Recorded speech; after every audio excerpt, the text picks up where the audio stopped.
अधिष्ठान, कर्ता, कर्मणा, चेष्ट, दैवम हे जे पाच फॅक्टर्स आहेत कुठल्याही कर्माच्या बद्दल चर्चा करण्यात ज्याचा उपयोग होतो. आणि त्याचबरोबर ह्या कर्माचा जो काही रिझल्ट येतो ते ह्या पाच फॅक्टरवरती डिपेंड असतो, त्यावर पूर्णपणे निर्भर असतो, याच्यावरती चर्चा करण्यात येते. त्यानंतर श्लोक क्रमांक 18 ते श्लोक क्रमांक 40 आपण पाहिले. प्रकृती क्रियमाणानी गुणे कर्माणी सर्वशा. प्रकृती जी आहे हे तीन गुणांच्या द्वारे सर्व गोष्टी ज्या आहेत ह्या नियंत्रणात ठेवत असतात. आणि त्याची चर्चा पुन्हा श्लोक क्रमांक 18 ते 40 मध्ये होते की कशा प्रकारे हे तीन गुण जे आहेत त्या सर्व कार्यांना नियंत्रित करतात. या तीन गुणांद्वारे सर्व कार्य आणि सर्व व्यक्ती जे आहेत ते नियंत्रित होतात, त्याच्याबद्दल चर्चा करण्यात आलेली आहे. पुढे श्लोक क्रमांक 41 ते श्लोक क्रमांक 48 याच्यामध्ये वर्णाश्रमाच्या ज्या महत्वाच्या ड्युटीज आहेत, वर्णाश्रमाचे जे कर्तव्य आहेत त्याची चर्चा करण्यात आलेली आहे. आणि कशा प्रकारे वर्णाश्रमाच्या हे कर्तव्याचं पालन करून व्यक्ती स्वतःचं शुद्धीकरण करून घेऊ शकतो याच्यावरती चर्चा करण्यात आलेली आहे. त्यानंतर श्लोक क्रमांक 49 ते 55 पुन्हा गुह्य ज्ञानाची चर्चा होती आहे. श्लोक क्रमांक 49 ते 55 मध्ये परमसत्य ब्रह्मन याची चर्चा होते आणि त्याचं गुह्य ज्ञान जे आहे त्या गुह्य ज्ञानाची चर्चा होतीये. श्लोक क्रमांक 56 ते 66 कर्मयोगावरती चर्चा झाली. भगवंतांनी ज्ञानही दिलंय, त्याचबरोबर भगवंत ब्रह्मन जो स्तर आहे त्या स्तरावरती चर्चा करते. ब्रह्मन जे परमसत्याचं जे स्वरूप आहे त्याच्यावरती चर्चा केल्यानंतर पुढे श्लोक क्रमांक 56 ते 66 याच्यामध्ये भगवंत शुद्ध भक्ती, कृष्ण भावना भावित शुद्ध भक्ती याच्यावरती चर्चा करतायत. आणि त्याच्यानंतर श्लोक क्रमांक 67 ते 78 याच्यामध्ये कन्क्लुजन देण्यात आलेलं आहे. हा जो पूर्ण गीतेचं आणि त्याचबरोबर या अध्यायाचं जे फलश्रुती आहे किंवा जे सार आहे त्याची चर्चा करण्यात आलेली आहे. याच्यामध्ये भगवद्गीतेचं अध्ययन करण्याचे गुणगान जे आहे, भगवद्गीतेचं गुणगान आणि त्याचं अध्ययन करण्याची महत्ता सांगण्यात आलेली आहे. अर्जुनाचे जे काही साक्षात्कार आलेला आहे तो सांगितलेला आहे. आणि सगळ्यात महत्वाचं म्हणजे संजयचा साक्षात्कार जे आहे ते शेवटच्या काही श्लोकामध्ये त्याचं वर्णन करण्यात आलेलं आहे.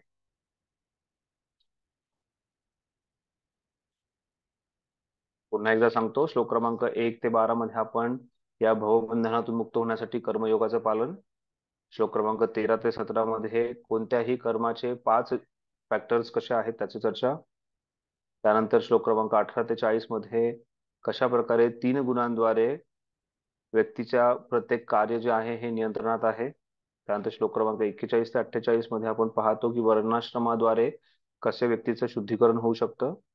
श्लोक क्रमांक 49 ते 55 मध्ये ब्रह्मन हा जो भगवंतांचं जे स्वरूप आहे, परमसत्याचं जे स्वरूप आहे ब्रह्मन, त्याची चर्चा होतीये. श्लोक क्रमांक 56 ते 66 मध्ये शुद्ध भक्ती, कृष्ण भावना भावी शुद्ध भक्तीची चर्चा होतीये. आणि श्लोक क्रमांक 67 ते 78 मध्ये हा गीतेचा जो सार आहे किंवा गीतेची जी महानता आहे याचं पूर्ण चर्चा होत आहे.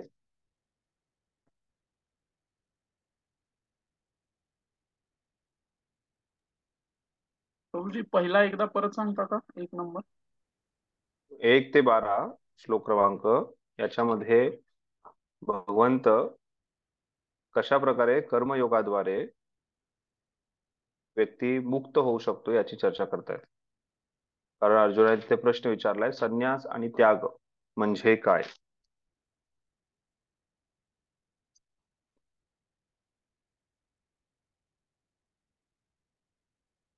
तर हा जो अध्याय आहे या अध्यायामध्ये पूर्ण गीतेचा एक सारांश सांगण्यात आलेला आहे. त्यामुळे आपण याच्यात काही ठिकाणी कर्मयोग पाहणार आहोत, काही ठिकाणी आपण जे आहे परमसत्याचे ब्रह्मन परमात्मा आणि भगवान रूपाची चर्चा करणार आहोत, काही काही ठिकाणी भक्तियोग आणि शुद्ध भक्तीवरील चर्चा करणार आहोत, काही बाकीचे जे मुद्दे आहेत जिथे वर्णाश्रमाची पण चर्चा होते, तीन गुणांची चर्चा होते, या सर्व गोष्टी ज्या आहेत आपण पूर्ण भगवद्गीतेमध्ये पाहिलेल्या आहेत. आणि त्यामुळे भगवद्गीतेचा एक थोडक्यात सारांश जो आहे हा भगवत इथे या अध्यायात देत आहेत. आणि अर्जुनाला सांगतायत की जशी तुझी इच्छा आहे तसं तू कर. आणि त्यानंतर अर्जुन फार आदर सन्मानाने म्हणते की करिष्ये वचनम तव, तुमची जी इच्छा आहे, तुमचं जे वचन आहे त्याचं मी हृदयपूर्वक पालन करेल. तर ही भगवद्गीता हा अध्याय संपल्यानंतर आपणही भगवंतांना हेच सांगणं गरजेचं आहे की यथा इच्छसी तथा गुरु. नाही, आपल्याला सांगणं गरजेचं आहे करिष्ये वचनं तव. भगवंत जरी म्हणत असेल की जशी तुझी इच्छा तसं तू कर, तरी आपण त्यांना सांगणं गरजेचं आहे की तुमचं जे वचन आहे त्याचं मी पालन करणार आहे. आपण बऱ्याच वेळा एकदम उलट करतो. भगवंत सांगत असं करिष्ये वचनं मम, आपण भगवंतांना सांगतो की यथा यथा मम इच्छा तथा करू. जशी माझी इच्छा आहे तसं मी करणार आहे. तर ते करणं योग्य नाहीये. तर आपण पाहूया श्लोक क्रमांक 1 ते 12 पासून चर्चा करूयात आज. तर मागच्या अध्यायामध्ये भगवंतांनी वेगवेगळ्या योगविधींची चर्चा करण्यात आलेली आहे आणि सर्वात शेवटी भगवंतांनी ओम तत्सत सांगून भक्ती योगाची चर्चा केलेली आहे. आपण पाहिलंय की वेगवेगळ्या योगा सिस्टीम मधून सगळ्यात महत्वाचा जो आहे हा भक्ती योग आहे. त्यावरती भगवंत चर्चा करतायत गेल्या 17व्या अध्यायामध्ये. तर सर्वात महत्वाचा जो योग आहे तो म्हणजे भक्ती योग, हे पुन्हा एकदा भगवंत जे आहे ते स्थापित करतायत. आता या अध्यायामध्ये आपण पूर्ण सारांश पाहणार आहोत आणि विशेष करून भगवंत इथे भक्ती योगावरती चर्चा करतात. पहिल्या 6 अध्यायामध्ये आपण जेव्हा चर्चा केली होती तिथे भक्ती योगावर चर्चा करत नाहीयेत भगवंत. त्यानंतर दुसऱ्या 6 अध्यायामध्ये फक्त भक्ती योगाची चर्चा करतायत आणि त्यानंतर पुढचे 6 अध्याय जे आहेत ज्याच्यात ज्ञानयोगाचा प्रभाव जास्त जरी असला तरी भगवंत प्रत्येक गोष्टीची चर्चा जी आहे ही भक्तीशी करतायत किंवा भगवंतांना पूर्णपणे शरणागतीची चर्चा करतायत. जिथे भगवंतांना पूर्ण शरणागतीचा प्रश्न येतो तो भक्ती योग आहे. त्यामुळे जरी हे 6 अध्याय जे आहेत ह्याच्यातून ज्ञानयोग दर्शवला असला तरी वारंवार भगवंत तिथे आठवण करून देत आहेत की हे भक्तियोग आहे. त्यामुळे या अध्यायामध्ये सुद्धा वारंवार भगवंत जे आहेत हे भक्ती योगाची चर्चा करतायत, ज्याच्यामध्ये प्रत्येक व्यक्तीने शुद्ध भक्ती भगवंतांना पूर्णपणे शरणागत जाऊन प्रेममय शुद्ध भक्ती करणं गरजेचं आहे. प्रत्येकाने भगवंतांप्रती जे कृष्ण प्रेम जे आहे हे जागृत करणं अतिशय गरजेचं आहे. हे भगवंत या अध्यायातून आपल्याला समजून सांगतात.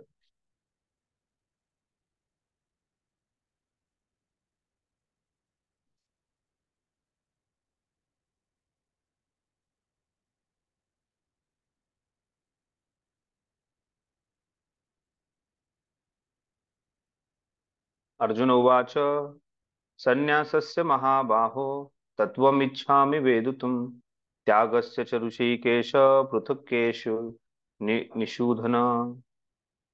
इथे भगवंतांना केशी निषूधन असं भगवंतांना बोलवण्यात आलेलं आहे. भगवंतांचं जे नाव केशव आहे त्या केशव अर्थाचा केशव शब्दाचा अर्थ सुद्धा हाच होतो की ज्यांनी केशी नावाच्या राक्षसाला मारलेलं आहे. तशाच प्रकारे इथे केशी निषूधन म्हणजे केशी दैत्याचा नाश करणारे म्हणजे केशी निषेधन असं भगवंतांचं नाव आहे. तर अर्जुन इथे भगवंतांना प्रश्न विचारतोय. अर्जुन वाच महाबाहू ऋषिकेश, हे ऋषिकेश, हे केशनिसूदन, हे केशीसूदन, हे मधुसूदन, असं भगवंतांचे वेगवेगळे नाव येतात. तर इथे केशी निषूदन म्हणजे केशी नावाचा जो राक्षस आहे त्याचा वध करणार आहे. आणि हा केशी नावाचा जो राक्षस आहे हा एका व्यक्तीच्या, हा राक्षस जो आहे हा भ्रम निर्माण करणारा राक्षस आहे. आणि त्याच प्रकारे अर्जुन इथे भगवंतांना विचारतोय की माझ्या जीवनात जो भ्रम निर्माण झाला आहे तो कृपया तुम्ही दूर करावा, ही माझी तुम्हाला विनंती आहे. आणि म्हणून इथे हा नाव की भगवंतांना तो केशी निसूदन म्हणणार आहे. त्याचबरोबर महाबाहो ऋषिकेश हा शब्द वापरण्यात आलेला आहे. तर महाबाहो आणि ऋषिकेश जो आहे हा शब्दही तेवढाच महत्वाचा आहे. भगवंत जे आहेत हे सर्व शक्तिमान आहेत, सर्व शक्तिशाली आहेत. महाबाहो ज्यांच्या बाहूमध्ये जी शक्ती आहे ती कोणामध्येच नाहीये. भगवंत अर्जुनाला सुद्धा कधी भगवंतांनी भगवद्गीतेमध्ये महाबाहो म्हणून उद्देशलंय. अर्जुनाचंही तसं गुणगान केलंय. पण भगवंतांची शक्ती जी आहे ही अगणित आहे. भगवंत जे आहे ते अगणित आहेत आणि ऋषिकेश म्हणजे जे इंद्रियांचे स्वामी आहेत. तर इथे अर्जुन पुन्हा भगवंतांना सांगण्याचा प्रयत्न करतोय की माझे इंद्रिय जे आहेत ते नियंत्रणात नाही आहेत. माझी बुद्धी जी आहे ती पूर्णपणे भ्रमिष्ट झालेली आहे, भ्रमामध्ये गेलेली आहे. आणि त्याचबरोबर हे शक्तिशाली कृष्ण, हे पूर्ण पुरुषोत्तम भगवान, कृपया मला माझ्या इंद्रियांवरती निग्रह करण्यासाठी मदत करा आणि मला या संसारातलं जे भ्रम आहे, माझ्या समोर निर्माण झालेलं भ्रम आहे ते पूर्णपणे नाहीसं करा. अशासाठी अर्जुनाने इथे भगवंतांना ऋषिकेश, महाबाहो आणि मधु केशी निषूदन असं उद्देशलं आहे. अर्जुन म्हणाला, आपण पाहूयात भाषांतर, हे महाबाहो ऋषिकेश, हे केशी निषूदन, मला त्याग आणि संन्यासाचे तत्व जाणण्याची इच्छा आहे. तर एवढी सगळी चर्चा झाल्यानंतर सुद्धा अर्जुन जो आहे भगवंतांकडून हे जाऊन जाणून घेण्याचा प्रयत्न करतोय. की माझ्या मनामध्ये थोडाफार संशय आहे तोही दूर करा. तर ही गोष्ट अतिशय महत्वाची आहे की आपल्या हृदयात जो काही संशय आहे तो संशय मुळासकट नाश करणं गरजेचं आहे. कुठल्याही संबंधांमध्ये सुद्धा संशय जो आहे हा कारणीभूत ठरतो की जो जो संबंध आहे तो पूर्णपणे खराब करण्यासाठी. तर इथे आपण भगवंतांप्रती पूर्णपणे शरणागती करण्याचा प्रयत्न करतोय. पूर्णपणे आपण भगवंतांना सर्वस्व मानतोय. त्याचबरोबर आपण जेव्हा भगवंतांना सर्वस्व मानतो किंवा शरणागती पत्करतोय तेव्हा आपल्या हृदयामध्ये कुठे ना कुठे काही ना काहीतरी संशय हा असू शकतो. आणि हा संशय जो आहे हा पूर्णपणे मुळासकट निघून जाणं अतिशय गरजेचं आहे. आणि हा संशय जो आहे एका राक्षसा समान आहे. आणि हा राक्षसासमोर जो संशय आहे तो पूर्णपणे नाहीसा व्हावा इथे हा अर्जुनाचा प्रयत्न आहे. त्यामुळे अर्जुनाच्या मनात कुठेतरी हे होतं की संन्यास किंवा हे युद्ध त्यागणं हे मला कुठेतरी वाटतंय की योग्य आहे. म्हणजे एवढं सगळं ऐकल्यानंतर सुद्धा थोडासा जो संशय होता. आणि त्यामुळेच भगवंत तुम्ही केशी निषूदन आहात, कृपया मला हा संशय जो आहे माझ्या मनातला तो पूर्णपणे नाहीसा करा, ही तुम्हाला मी विनंती करतोय असे सांगतायत.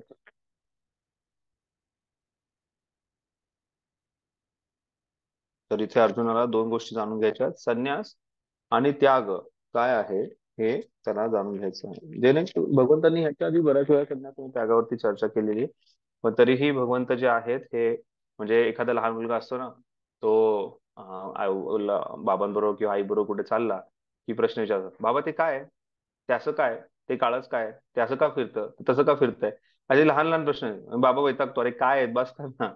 ते कृष्ण अजिबात वैतागलेले नाहीत. अर्जुनाने कित्येक वेळा की ते चौथ्या अध्यायात सुद्धा संन्यासाबद्दल चर्चा केली, तिसऱ्या अध्यायात सुद्धा संन्यासाबद्दल चर्चा होती. पहिल्यांदा सुद्धा जेव्हा अर्जुनाने आपल्या 5 आर्ग्युमेंट टाकला तिथे सुद्धा तो संन्यासाबद्दल चर्चा करतोय.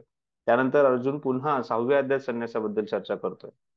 ते एवढी चर्चा झाल्यानंतर सुद्धा वारंवार अर्जुनाचा जो प्रश्न आहे संन्यास त्याला पुन्हा पुन्हा भगवंत वेगवेगळ्या प्रकारे उत्तर देऊन अर्जुनाला शाश्वती देतात. अर्जुनाला जो आहे हा एक विश्वास देतात आणि त्याच्या मनातला जो पूर्ण संशय आहे त्याचा नाश करतायत. तात्पर्य भगवद्गीता वास्तविक 17 अध्यायातच समाप्त झाली आहे. हा 18वा अध्याय म्हणजे पूर्वी वर्णिलेल्या विषयांचे पुरवणीच रूपाने सार आहे. तर ही पुरवणी आहे आपल्या प्रश्नपत्रिकेची, उत्तर पत्रिकेची. त्याच्यामध्ये पुन्हा सार लिहिलेला आहे भगवंतांनी. भगवंतांनी पुन्हा पुन्हा निक्षून सांगितले आहे की भगवंतांची भक्ती सेवा करणे हेच जीवनाचे परम लक्ष आहे. हाच मुद्दा या 18व्या अध्यायात ज्ञानाचा सर्वात गुह्य मार्ग म्हणून सार स्वरूपात देण्यात आला आहे. पहिल्या 6 अध्यायात भक्तिमय सेवा यावर जोर दिला आहे. योगिनामपि सर्वेषां अंतरात्मना श्रद्धावान भजते विमान. सर्व योगांमध्ये जो दृढ श्रद्धेने सदैव माझ्यामध्ये वास करतो, अंतःकरणात माझे चिंतन करतो आणि माझी दिव्य प्रेममय सेवा करतो, तो माझ्याशी पूर्णपणे योगयुक्त होत असतो आणि तोच सर्वश्रेष्ठ योगी आहे. पुढील 6 अध्यायात शुद्ध भक्ती योग, त्याचे स्वरूप आणि कार्य याची चर्चा करण्यात आली. शेवटच्या 6 अध्यायात ज्ञान, त्याग, अपरा प्रकृती, भक्ती योग याचे वर्णन करण्यात आले आहे. याचा निष्कर्ष असा की सर्व कार्य करताना भगवंतांची मदत घेतलीच पाहिजे, तेव्हा जी ओम तत्सत या शब्दाने प्रकट होते. हे शब्द भगवान विष्णूंना सूचित करतात. भगवद्गीतेचा तिसरा भागात दाखवून दिले आहे की जीवनाचे परम लक्ष हे भक्ती योगाशिवाय अन्य कोणतेही असू शकत नाही. भूतकाळातील आचार्य ब्रह्मसूत्र किंवा वेदांतसूत्र याचे प्रमाण देऊन ही गोष्ट सिद्ध करून दाखवलेली आहे. काही निर्विशेषवादी समजतात की वेदांत सूत्रातील ज्ञानावर त्यांची मक्तेदारी आहे, परंतु प्रत्यक्षात वेदांत सूत्र हे भक्ती योग समजवण्याकरता आहेत. कारण साक्षात भगवंतच वेदांत सूत्राचे संकलन करते, वेदांत जाणणारे आहेत. हे 15 अध्यायात सांगितले आहे. प्रत्येक शास्त्र आणि वेदांचे भक्तियोग हेच उद्दिष्ट आहे. अतिशय महत्वाचा मुद्दा आहे हा, की प्रत्येक शास्त्रांचा जो सार आहे हा भक्तियोगच आहे, दुसरा कुठलाही नाही. पूर्णपणे भगवंतांना शरणागती जाणे, भगवंतांप्रती प्रेममयी सेवा भाव निर्माण करणे हेच सर्व शास्त्रांचा सार आहे. हे प्रभुपाद एकदम विश्वासाने सांगतात आणि आपल्यालाही हा विश्वास येणं हे पडणं अतिशय गरजेचं आहे की भक्ती योगाशिवाय दुसरा कुठलाही मार्ग नाहीये. बऱ्याच वेळा काही वेळ भक्तियोगाचं पालन केल्यानंतर भक्त जे आहेत हे वेगवेगळ्या कर्मकांडांचा किंवा वेगवेगळ्या मार्गांचा किंवा ब्लॅक मॅजिक किंवा अशा काही गोष्टींचा शोध घेण्याचा प्रयत्न करतात. काही भक्त जे आहेत ते ज्ञान अर्जित करून तिकडे जाण्याचा प्रयत्न करतात. काही भक्तांना वाटतं की मी जे कर्म करतो तेच योग्य आणि ते कर्म हीच पूजा आहे, अशा प्रकारे जाण्याचा प्रयत्न करतात. तर आपल्याला हे नेहमी समजणं गरजेचं आहे की ही शुद्ध भक्ती आहे का. ही जर शुद्ध भक्ती नसेल तर त्याचा मी स्वीकार करू शकणार नाही. म्हणजे काही दिवसापूर्वी चर्चा होत होती की जेव्हा ब्राह्मण दीक्षा होते त्यावेळेस ब्रह्म गायत्री दिली जाते. आणि ती ब्रह्म गायत्री जी आहे ती गायत्रीचा जप जो आहे, तर कर्मकांडामध्ये किंवा बाहेर बऱ्याचशा ब्राह्मणांचा असा समज आहे की ब्रह्म गायत्री म्हणजे सूर्यदेवाची गायत्री आहे. पण ती सूर्यदेवाची गायत्री नसून ती सूर्य नारायणाची गायत्री आहे, हा वैष्णव सिद्धांत आहे. आणि सूर्यनारायणच्या प्रती जेव्हा ती गायत्रीचा जप केला जातो त्यावेळेस जे सूर्यनारायण आहेत त्यांना प्रणाम करणारे 12 सूर्यदेव आहेत. आणि हे 12 सूर्यदेव जे आहेत ते सूर्यनारायणाला प्रणाम करतात. आपण जेव्हा सूर्याकडे पाहतो तर काही जणांना सूर्याला अर्घ्य देण्याची सवय असते. तर सूर्याला जेव्हा अर्घ्य जल अर्पण करतात तर तो सूर्य नसून ते सूर्यनारायण आहेत. हा वैष्णव सिद्धांत आहे. पण जर त्यांनी सूर्याला सूर्य देवता म्हणूनच मानलं आणि त्याच्यानुसार पूजा करण्याचा प्रयत्न केला तर ती शुद्ध भक्ती होऊ शकत नाही. तर काही भक्तांचं असं म्हणणं होतं की नाही नाही, ती सूर्यदेवाचीच पूजा आहे, सूर्यदेवालाच आपण स्मरण करतो. तर तशा प्रकारे आपण जेव्हा बाकीच्या सुद्धा गायत्री मंत्रांचा जप करतो तर प्रत्येक गायत्री मंत्राचा जप जो आहे हा प्रत्येक जण आपल्या आपल्या संस्कृत अध्ययनानुसार कर्मकांडाच्या विधीनुसार तो वेगवेगळा लावू शकतो. पण आपला वैष्णव सिद्धांत जो आहे हा सार नेहमी भगवंत आहेत. भगवंतांकडेच ती गोष्ट जी आहे भगवंतांबद्दलच त्या गोष्टीची चर्चा होते. त्यामुळे आपण पूर्ण भगवद्गीतेमध्ये पाहतो प्रभुपादांनी कुठलंही भाषांतर केलेलं आहे. कर्मयोग असो किंवा ज्ञानयोग असो किंवा अष्टांग योग असो, त्या सर्व ठिकाणी आपल्याला भगवंतांबद्दलच चर्चा करतात. आता ब्रह्माग्नी ब्रह्महवी जो श्लोक येतो चौथ्या अध्यायातला जो 24वा श्लोक आहे, त्या श्लोकामध्ये सुद्धा ब्रह्म या शब्दाचा अर्थ परब्रह्म भगवंत श्री कृष्ण हेच प्रभुपाद करतात. आणि हा जर बाहेरचं कोणी किंवा कोणी निर्विशेषवादी असतात तर निर्विशेषवादीने याचा अर्थ जो आहे हा ब्रह्म म्हणजे ब्रह्मन आहे आणि ब्रह्मन लीन होणं हेच परमसत्य आहे आणि सर्व काही ब्रह्मणच आहे, असं समजून सांगण्याचा प्रयत्न केला असतो. तर जो शुद्ध भक्त आहे, जे वैष्णव आहे, त्यांनी शुद्ध भक्ती पूर्णपणे त्याच्या व्यतिरिक्त दुसऱ्या कुठल्याही गोष्टीचा विचार करू नये, दुसरी कुठल्याही गोष्टीचा स्वीकार करू नये. त्यामुळे आपल्याला प्रत्येक वेळेस हे हे जी पडताळणी करणं अतिशय गरजेचं आहे की काय ही शुद्ध भक्ती आहे का. जर ती शुद्ध भक्ती नसेल तर आपण त्या गोष्टीकडे लक्ष न देता पूर्णपणे कृष्णाला शरणागत जाणं हे अतिशय महत्वाचं आहे. ठीक आहे, श्लोक क्रमांक 2 वरती चर्चा करूयात आपण आता. प्रभूजी एक प्रश्न विचारू. येस. प्रभूजी तुम्ही सूर्य नारायण आणि सूर्यदेव हा काय डिफरन्स सांगितला तुला प्लीज सांगा बरं.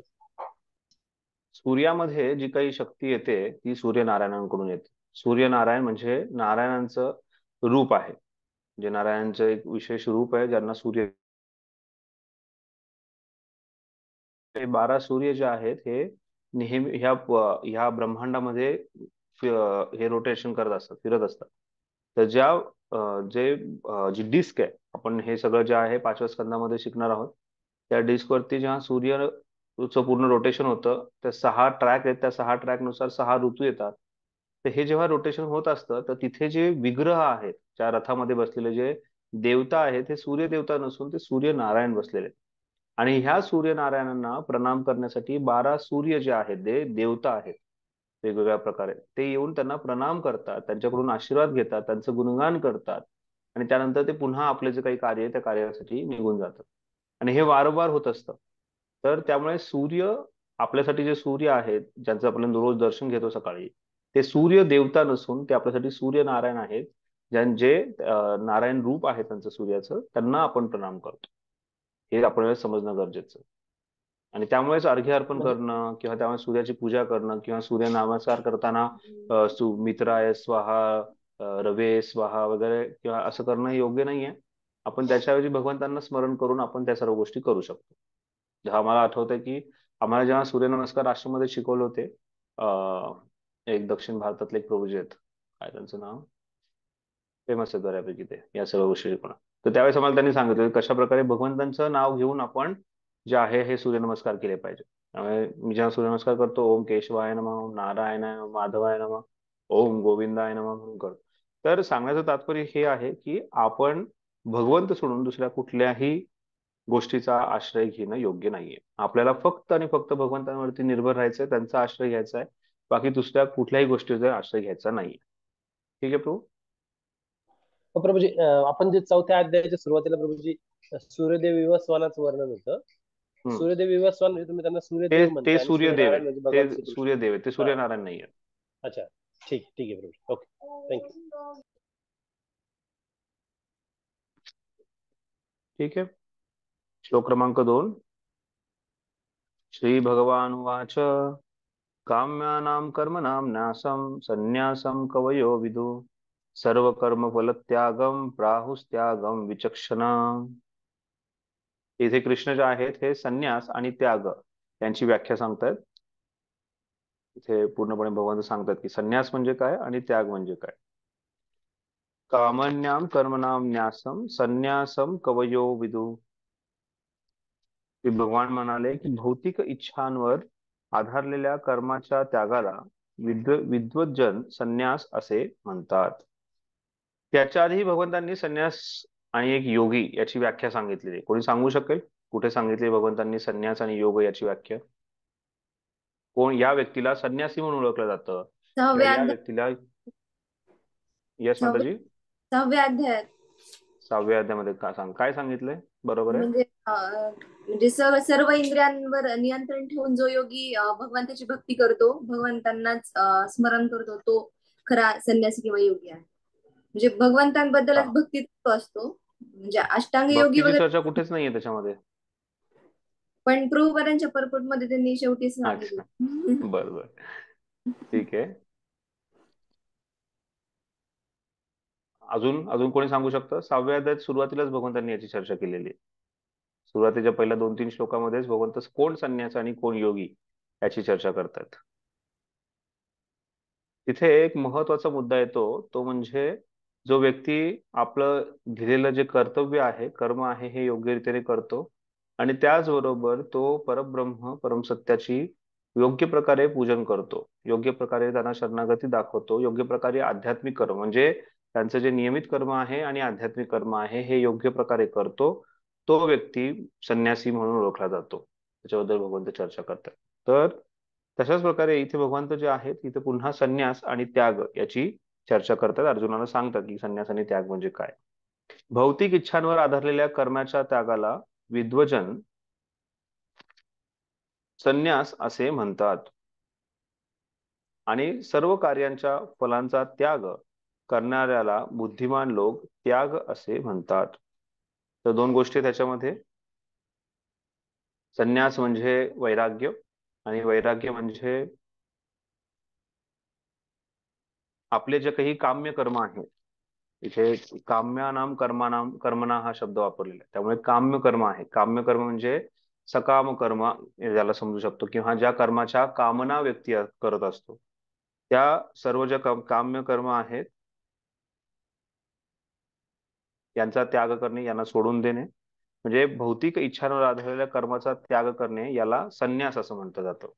तर भौतिक ज्या काही इच्छा आहेत, ज्या काही कामना आहेत त्याचा पूर्णपणे त्याग करणे म्हणजे पूर्णपणे निष्कामपणे कर्म करणे याला संन्यास असं म्हटलं जातं. त्यामुळे कुठलाही संन्यासी जो आहे त्यांनी कसल्याही प्रकारची कामना करू नये. चैतन्य महाप्रभूने तर संन्यासांबद्दल चर्चा करताना सांगितलंय की कोणताही संन्यासी जो आहे त्याने जे विषयर्जन आहेत, जे भोगविलासात लागलेले असे आहेत त्यांचा संग करू नये, त्यांच्याकडे जाऊ नये. म्हणजे संन्यासी जो आहे त्याने जे श्रीमंत व्यक्ती आहेत त्यांच्याकडून काहीतरी धन प्राप्त होईल म्हणून त्यांच्या पुढे मागे करू नये, त्यांच्या समोर त्यांना सन्मान देऊ नये किंवा त्यांना भेटायलाही जाऊ नये. त्यामुळे चैतन्य महाप्रभू स्वतः प्रतापरुद्र महाराजांना भेटायला जात नव्हते. चैतन्य महाप्रभूंनी वारंवार सांगितलं की ते राजा आहेत, ते विषय विलासामध्ये लागलेले आहेत, त्यांच्याबरोबर मला भेटायचं नाहीये. तरी प्रतापरुद्र महाराज हे उत्कृष्ट भक्त होते, तरीही चैतन्य महाप्रभू एक संन्यासाचं व्रत सांगताना त्यांना भेटण्यासाठी त्यांनी नकार दिला. तर सांगण्याचं तात्पर्य हे आहे की संन्यास म्हणजे वैराग्य जे आहे, ही वैराग्याची एक महत्वाची हे आहे. आपल्या वर्णाश्रमातली हा महत्वाचा आश्रम आहे वैरागाचा आणि याच्यामध्ये आपलं जे काम्य कर्म आहे त्या काम्य कर्माचा आपण त्याग करतो आणि ज्या काही भौतिक इच्छांवर आधारित कर्म जे आहे त्या कर्मांचा व्यक्ती पूर्णपणे त्याग करतो. आणि हे कोण बोलतंय? हे विद्वजन बोलतायत. भगवंत स्वतः तर ह्या गोष्टीची चर्चा करतायतच, पण त्यात भगवंत आणखीन त्या गोष्टी शास्त्र देत आहेत, त्या गोष्टी कन्फर्मेशन देत आहेत. ते सांगून की जे विद्वत जन आहेत, जे महान बुद्धिमान व्यक्ती आहेत, त्यांनी सांगितलेलं आहे. तर संन्यास म्हणजे आपल्या काम्य कर्मांचा त्याग करणे, आणि त्याग म्हणजे सर्व कार्यांचा जो फळ आहे, आता कोणतेही कार्य केल्यानंतर, कर्म केल्यानंतर त्याचं फळ प्राप्त होतं, त्या फळाचा त्याग करणाऱ्यांना त्यागी असं ओळखलं जातं.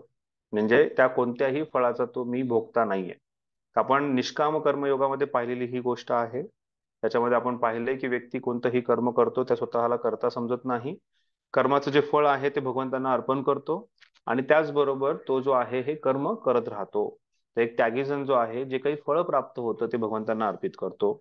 आणि जो संन्यासी आहे तो कुठल्याही कामने व्यतिरिक्त, म्हणजे भगवंतांना फळ अर्पण करायच्या ही इच्छेने कार्य करत असतो. संन्यास आणि त्याग याच्याबद्दल भगवंतांनी चर्चा जी आहे ही सुरुवात केलेली आहे. आपण पाहूयात याच्यामध्ये नित्यकर्म आणि काम्यकर्म याची चर्चा करतायत. तात्पर्य: फळाची अपेक्षा ठेवून केलेल्या कर्माचा त्याग केला पाहिजे. भगवद्गीतेचा हा उपदेश आहे. परंतु ज्या कर्मफळामुळे उच्च आध्यात्मिक ज्ञानापर्यंत प्रगती होते, ती कर्म सोडून द्यावायची आवश्यकता नाही. परंतु ज्या कर्मामुळे उच्च आध्यात्मिक ज्ञानापर्यंत प्रगती होते, ते कर्म सोडून द्यावायची आवश्यकता नाही. तर अहेतुकी अप्रतिहता असं सांगितले. कुठलाही हेतू न ठेवता, कुठल्याही गोष्टीची अपेक्षा न ठेवता आपण पूर्णपणे निष्किंचन भक्ती जी आहे, ही भगवंताची भक्ती जी आहे ही केली पाहिजे. याच्याबद्दल भगवंत चर्चा करतात भक्ती योगामध्ये.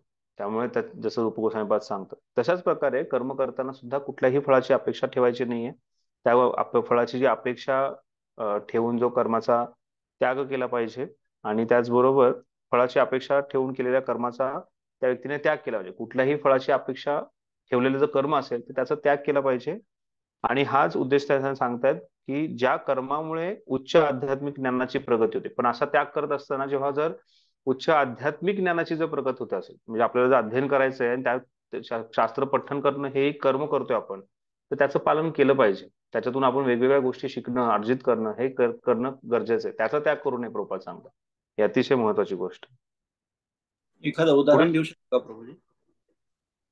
आपण उदाहरण एकदम सोपं आहे ना. आपण आता सध्या भक्तिशास्त्रीचा कोर्स करतोय, आपण अध्ययन करतोय एखाद्या गोष्टीचं, आणि ते अध्ययन करताना आपण असं म्हणून चाललं नाही की बाबा हे जे काही आहे हे माझं नाहीये, फळ मला नकोय, किंवा मला मला हे जे काही ज्ञान अर्जित केलेलं आहे हे माझं नाहीये, आणि मी कशासाठी ज्ञान अर्जित करू, जास्तीत जास्त ज्ञान अर्जित करून मी काय करणार आहे. नाही, आपण जे आध्यात्मिक प्रगतीसाठी जे ज्ञान अर्जित करायचं ते करत राहायचंय. तिथे आपण मागे हटायचं नाहीये. त्यामुळे इथे प्रभुपाद फार योग्य प्रकारे त्याचं उत्तर हे सांगतात की आध्यात्मिक ज्ञानाद्वारे जी प्रगती होत आहे, आध्यात्मिक ज्ञानापर्यंत जी प्रगती, ती त्या गोष्टीचा त्याग नाही करायचा. पण त्याच ज्ञानातून जर अहंकार येत असेल तर त्याचा त्याग करणं गरजेचं आहे. त्याच अहंकारातून जर अहमभाव येत असेल, मी बुद्धिमान आहे, मी शास्त्री आहे, मी पंडित आहे, तर त्या गोष्टीचा त्याग करणं गरजेचं आहे. आणि दुर्भाग्याने ज्यांनी जास्तीत जास्त ज्ञान घेण्याचा प्रयत्न करतात, ते व्यक्ती जर नम्र नसल्यामुळे कारणामुळे त्यांच्यामध्ये तो अहंकार दिसून येतो, तो अहंकार वाढत राहतो. त्याला उपयोग नाहीये, मग ती आध्यात्मिक प्रगती नाहीये. पण जर आध्यात्मिक प्रगतीसाठी ते फायदेमंद असेल, जर गरजेचं असेल, तर नक्कीच त्याचं अध्ययन करणं आपल्याला योग्य आहे. पुढील श्लोकात हे अधिक स्पष्ट होईल. वैदिक शास्त्रात काही विशिष्ट उद्देशाने करण्यात येणाऱ्या यज्ञांची अनेक ठिकाणी शिफारस करण्यात आली आहे. चांगली पुत्रप्राप्ती व्हावी किंवा स्वर्गलोकाची प्राप्ती व्हावी इत्यादी गोष्टींकरता यज्ञ सांगण्यात आले आहे. परंतु अशा सकाम कर्म यज्ञांचा त्याग केला पाहिजे. ते एक भक्त जो आहे, जो शुद्ध भक्त आहे, हा भगवंतांवरती पूर्णपणे निर्भर असतो. हा कुठल्याही गोष्टींसाठी, कामनेसाठी यज्ञ विधी करत नाही. जसं पुत्रप्राप्ती, पुत्रकामेष्टी यज्ञ, स्वर्गलोकाची प्राप्ती व्हावी म्हणून कुठल्या वेगवेगळ्या प्रकारचे यज्ञ करणं, ह्यासाठी भक्त जो आहे हा कोणाचा आश्रय घेत नाही किंवा असल्या प्रकारचे यज्ञही करत नाही. आणि त्यामुळे अशा सकाम यज्ञांचा त्याग केला पाहिजे. तथापि स्वतःच्या हृदयाच्या शुद्धीकरणाकरता किंवा आध्यात्मिक ज्ञानात प्रगती करण्याकरता जे यज्ञ असतात त्याचा त्याग करू नये. तर जे काही यज्ञविधी आहेत ज्याच्यातून आपला आध्यात्मिक प्रगती होणार असेल, तर त्याचा त्याग व्यक्तीने कधीच करू नये. तर प्रत्येकासाठी वेगवेगळे यज्ञविधी दिलेले आहेत. आपण कुठं अध्ययन केलंय वेगवेगळ्या यज्ञविधींचं? वर्णाश्रमानुसार किंवा चौथ्या अध्यायामध्ये कुठे काय चर्चा येते? वेगवेगळ्या प्रकारचे यज्ञविधी सांगितलेले आहेत. ठीक आहे, सोपं प्रश्न विचारतो. द्रव्य गृहस्थांसाठी काय यज्ञ सांगितलेले आहे भगवंतांनी? दान नाही, जपयज्ञ नाही. जपयज्ञ सगळ्यांसाठीच आहे. लहान मुलापासून ते म्हाताऱ्या माणसापर्यंत, गृहस्थ, ब्रह्मचारी, संन्यासी, ब्राह्मण, क्षत्रिय, वैश्य, शूद्र, सगळ्यांसाठी ते जपयज्ञ. हा कलियुगाचा युगधर्म आहे. जसं ब्रह्मचार्यांसाठी श्रवण, या श्रवणाद्वारे तो आपले इंद्रियांचं शुद्धीकरण करतो, त्यामुळे श्रवण हे यज्ञ सांगितले ब्रह्मचार्यांसाठी. तशा प्रकारे गृहस्थांसाठी एक यज्ञ सांगितलं. काय आहे तो? दान यज्ञ. काय? दान यज्ञ. नाही, दान यज्ञ नाहीये. कारण ब्रह्मचारी आणि वानप्रस्थ लोक कडे पैसा नसताना ते मी सांगितलं होतं गुरुजी, भगवंत नाही सांगत आहेत ते. भगवंत तिथे विशेष करून गृहस्थांचा यज्ञ सांगतात, श्लोकामध्ये सांगितलेले ते.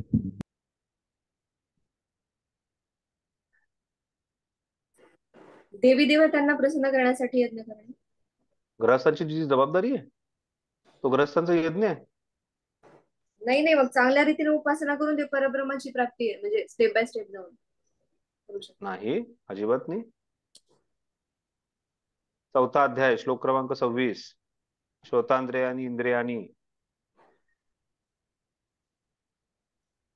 इंद्रिय विषयांची इंद्रिय अग्नीमध्ये यस, इंद्रिय विषयांची इंद्रिय अग्नीमध्ये स्वाहा त्यांना देणे म्हणजे गृहस्थाचं जे आहे तो एक यज्ञ आहे. आपण वारंवार या गोष्टीवरती चर्चा करतो, त्यामुळे ह्या गोष्टीचं भगवंतांनी स्वतः सांगितलं की इंद्रिय विषय वस्तू ज्या आहेत, इंद्रिय विषय ज्यांची इंद्रियाच्या अग्नीमध्ये स्वाहा करणे, त्याला अर्पण करणे म्हणजे हे एक यज्ञ आहे. तर सांगण्याचं तात्पर्य आहे की प्रत्येकासाठी काही ना काहीतरी यज्ञ दिलेला आहे. आणि पुढे शोधत हरे कृष्णा, माईक बंद करा. कृष्ण शरणागत.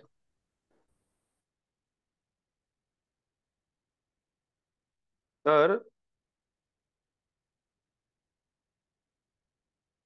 आध्यात्मिक ज्ञानाची प्रगती करण्याकरिता जे काही यज्ञ आहेत त्याचा त्याग करू नये. तर अशा प्रकारचे जे यज्ञ आहेत म्हणजे ब्रह्मचर्याने श्रवण करणे आणि त्याचबरोबर गृहस्थाने इंद्रिय विषयांचा त्याग करणे, आपल्या त्या इंद्रियाच्या अग्नीमध्ये त्यांना स्वाहा करणे, किंवा संन्यासाचे वेगवेगळे यज्ञ कर्म आहेत. ते यज्ञ कर्म जे आहेत ज्याच्याद्वारे आध्यात्मिक प्रगती होणार आहे त्याचा आपण त्याग करायचा नाहीये. त्या गोष्टीचा त्याग करणे हे चुकीचं आहे. पण स्वतःच्या लाभासाठी स्वतःला काहीतरी गोष्ट, सौंदर्य प्राप्त व्हावं, ऐश्वर्य प्राप्त व्हावं, बुद्धी प्राप्त व्हावी, पुत्र प्राप्त व्हावे, यासाठी केलेला यज्ञ जो आहे हा वर्जित आहे, तो करू नये हे भगवंत इथे सांगतायत. ठीक आहे, काही प्रश्न आहे कोणाचा श्लोक क्रमांक 2 वर?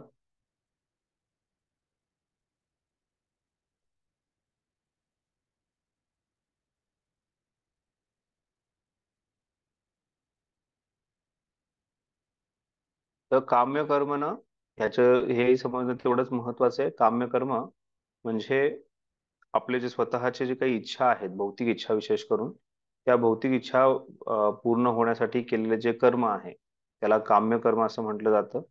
त्याच्या जिथे प्रभुपादांनी याची चर्चा केली की स्वर्ग प्राप्तीसाठी किंवा पुत्र प्राप्तीसाठी हे काम्यकर्म जे आहे व्यक्ती करतो. ते काम्यकर्म जे आहे त्याच्यातून बाहेर निघणं गरजेचं आहे व्यक्तीने. आणि आध्यात्मिक ज्ञानात किंवा आध्यात्मिक जीवनामध्ये प्रगती करण्यासाठी जे काही यज्ञ आहेत ते यज्ञ व्यक्तीने व्यवस्थितपणे करणं गरजेचं आहे. आणि आध्यात्मिक ज्ञानात प्रगती करण्यासाठी श्रवण हा एक उत्तम यज्ञ प्रत्येकासाठी आहे. आणि तो यज्ञ जो आहे आपण व्यवस्थित करत राहिलो तर त्यानंतर आपल्याला भगवंतांच्या कीर्तनामध्ये, स्मरणामध्ये रुची येणार आहे. त्यामुळे प्रत्येकाने श्रवण, आपण ही गोष्ट ऐकली असेल की हे कान जे आहे हे यज्ञकुंडा समान आहे.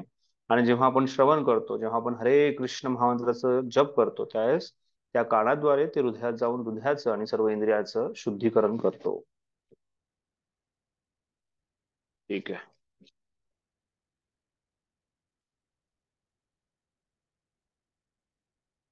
श्लोक क्रमांक 3.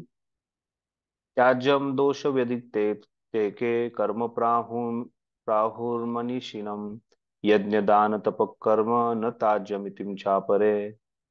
काही विद्वज्जन घोषित करतात की सर्व प्रकारच्या सकाम कर्मांना दोषपूर्ण समजून त्यागले पाहिजे. सर्व प्रकारच्या सकाम कर्मांना दोषपूर्ण समजून त्यागले पाहिजे. परंतु इतर विचारवंतांचे असे म्हणणे आहे की यज्ञ, दान, तप अशा कर्मांचा कधीही त्याग करू नये. दोन महत्वाच्या गोष्टी तिथे सांगितलेल्या. जे काही कर्म करतोय आपण त्याच्यातून कसल्याही प्रकारची कामना केली जाते, इच्छा ठेवली जाते, ती इच्छा पूर्णपणे सोडून दिली पाहिजे. सकाम कर्मांना दोषपूर्ण समजायचं. त्यामुळे कर्मयोगाने दोन भाग सांगितले, एक सकाम कर्म आणि निष्काम कर्म. तर सकाम कर्म जे आहे यातून मुक्त होणं गरजेचं आहे, ते बाहेर सोडून देणं गरजेचं आहे. कुठल्याही प्रकारची कामना न करता कर्म करणं गरजेचं आहे. म्हणजे एखादं कार्य आपण करत आहोत आणि ते कार्य करत असताना त्यातून मला काय प्राप्त होईल, मला प्राप्त झालेल्या गोष्टीचं मी कशा प्रकारे माझ्या भोगविलासामध्ये लावेल किंवा माझ्या वेगवेगळ्या गोष्टीमध्ये लावेल, हे जेव्हा आपल्यावर चेतना येते ती सकाम कर्माची चेतना आहे. म्हणजे इथे जाण आहे की भगवंत आहेत, इथे जाण आहे की भगवंतांना काही अर्पण करणं गरजेचं आहे. म्हणजे बऱ्याच वेळा प्रवचनात सांगितलं जातं की भगवंतांसमोर आपण जातो त्यावेळेस आपण आपल्या पाकिटामधले पैसे तिथे टाकतो, पण भगवंत पाकिटातून टाकलं ते बघत नाही, पाकिटात किती ठेवलंय ते बघतात. तर त्या प्रकारे सकाम कर्म जे आहे ते सकाम कर्म अशाच प्रकारे की आपण काहीतरी कामना ठेवून ती गोष्ट करतो, ते कर्म करतो. म्हणजे मला आज जायचंय आणि कुठेतरी मंदिरात जाऊन नारळ फोडायचा आहे, अक्षदा अर्पण करायचं, हळदी कुंकू अर्पण करायचंय, प्रणाम करायचंय, काहीतरी प्रार्थना करायची आहे. ती प्रार्थना कशासाठी आहे की माझ्या ह्या कामना आहेत, त्या कामना पूर्ण व्हाव्यात. त्यामुळे या गोष्टी दोषपूर्ण आहेत, याच्यामध्ये भगवंतांची पूर्ण शरणागती नाहीये. आता हे बघा, इथे जी काही चर्चा होतीये संन्यास आणि त्याग जो आहे, हा संन्यास आणि त्याग सुद्धा भक्तियोगातलं संन्यास आणि त्यागाची चर्चा होती.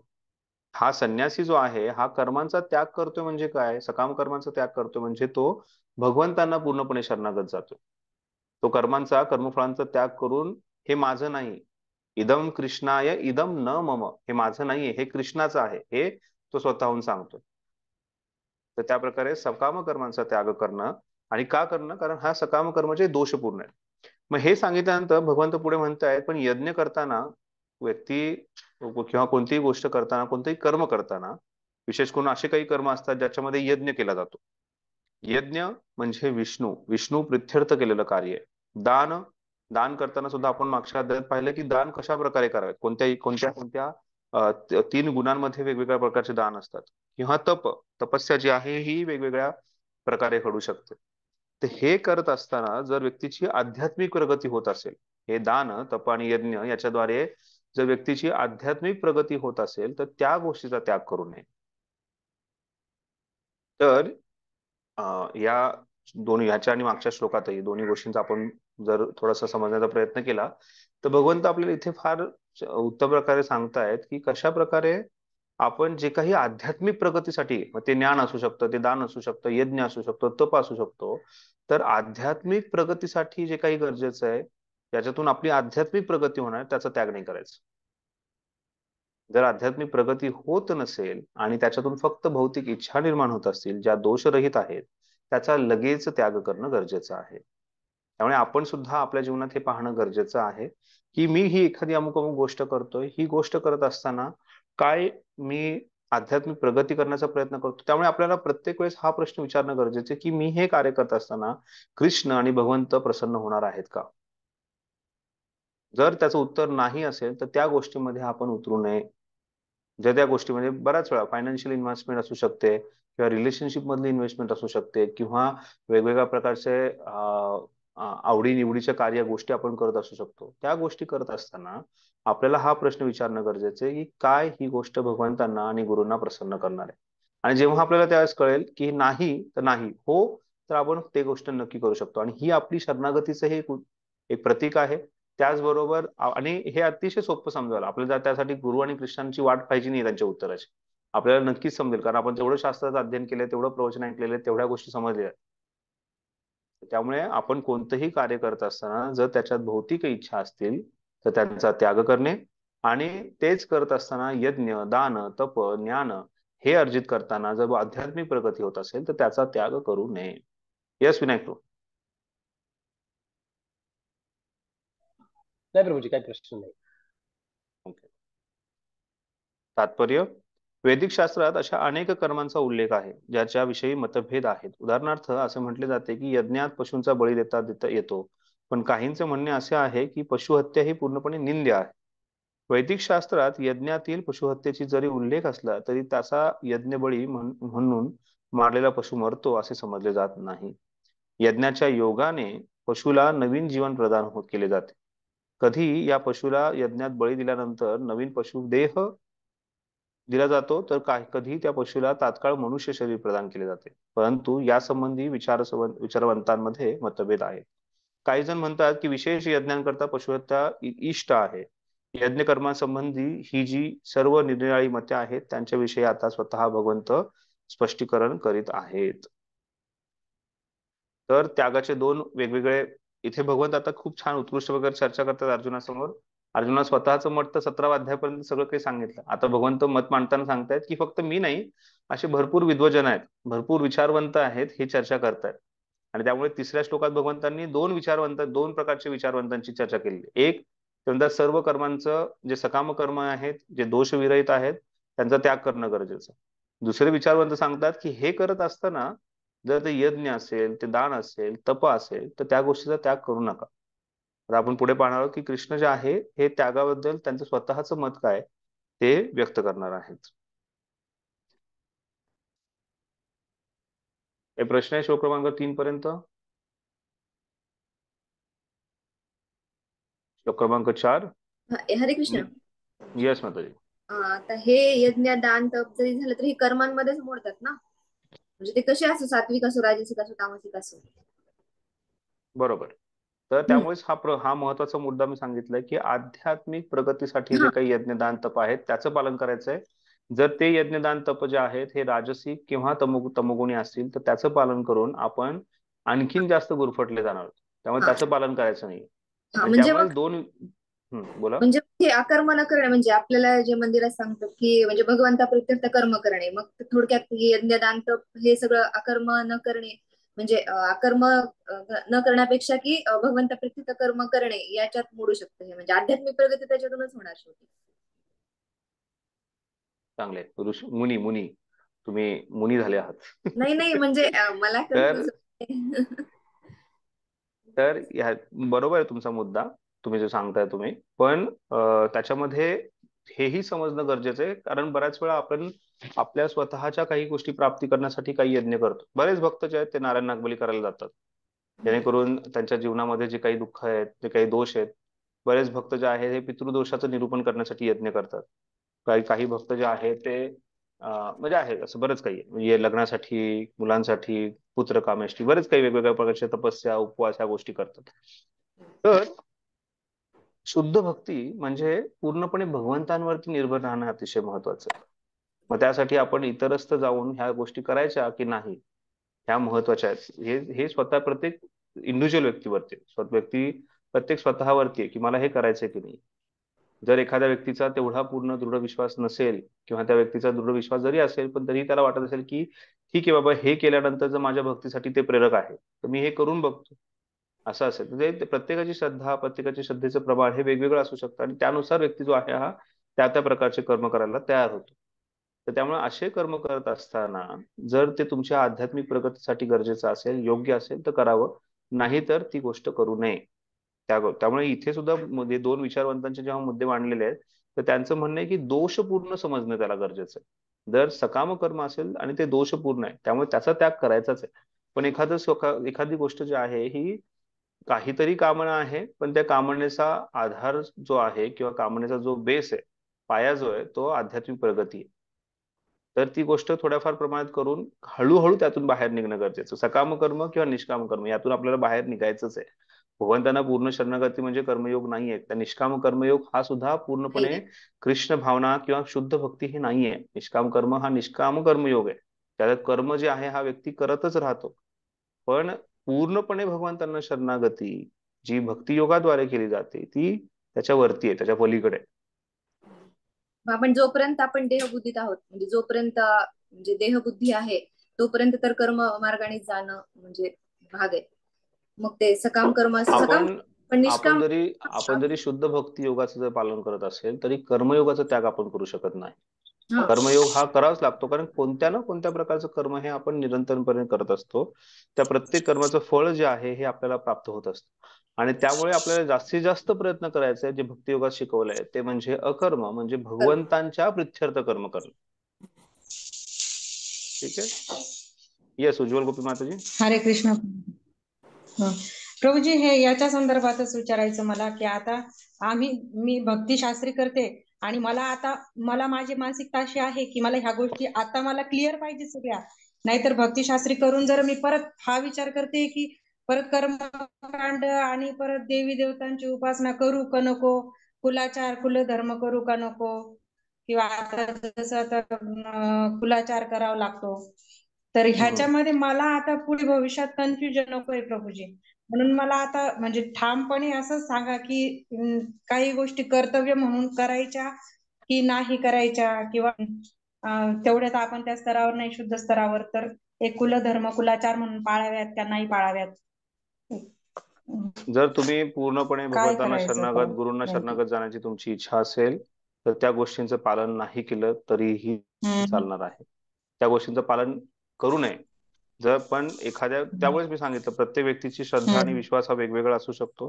जर तुमचा तेवढा दृढ निश्चय असेल की कृष्ण माझं नक्कीच रक्षण करेन आणि कृष्णाला शरणागत जाणे हेच माझ्या जीवनाचा उद्देश आहे, मला दुसरं काहीही करायचं नाहीये, तर त्यानंतर तुम्हाला कुठल्याही देवी देवतांची कुळाचार, कुलधर्म, कुलदैवत ह्याचं पालन करायची गरज नाहीये.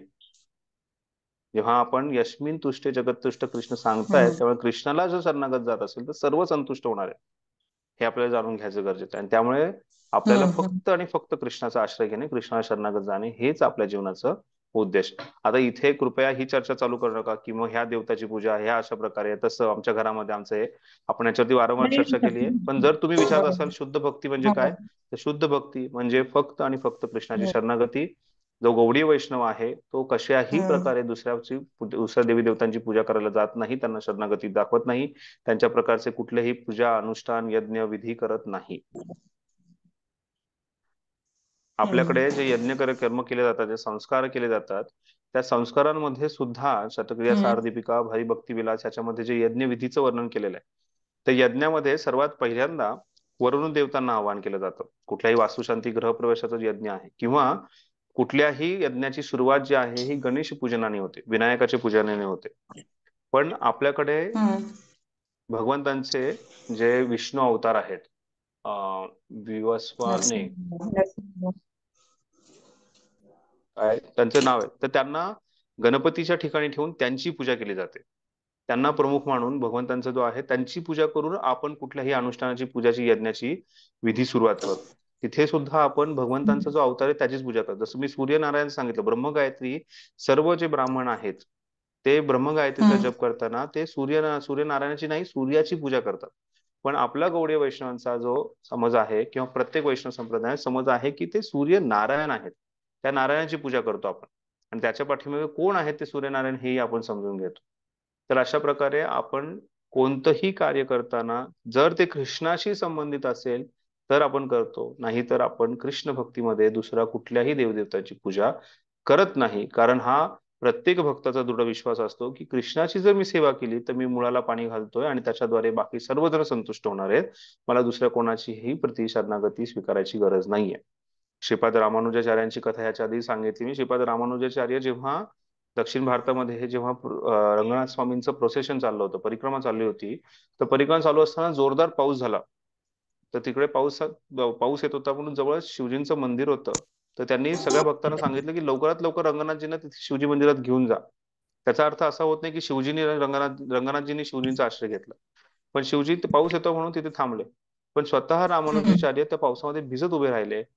का? ते म्हणाले जर मी तिथे आतमध्ये गेलो तर लोक म्हणतील की त्यांनी रामानुजाचार्य जे आहे ते शिवजींची पूजा करायला गेले.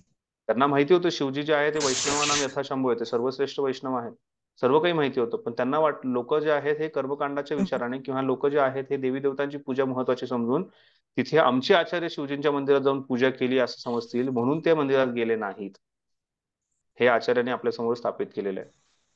चैतन्य महाप्रभू सुद्धा आपल्याला बऱ्याच वेळा दिसतंय चैतन्य महाप्रभू खंडोबाच्या मंदिरात गेले. चैतन्य महाप्रभूंनी वेगवेगळ्या शिवजी मंदिरात आहेत तिथे त्या शिवजी मंदिरात जाऊन दर्शन घेतलं, कीर्तन केलं. पण ते कीर्तन करताना, दर्शन घेताना त्यांचा एकच भाव होता की हे जे आहेत हे भगवंतांचे भक्त आहेत, त्यांना तिथे राम कृष्ण ह्यांचंच भजन करताना शिवजी दिसत होते. तर त्यामुळे आपण कृष्ण भक्ती म्हणजे काय हे समजायचं असेल तर फक्त आणि फक्त कृष्णाला शरणागती, दुसरं कोणीही नाही. ठीक आहे तुझी.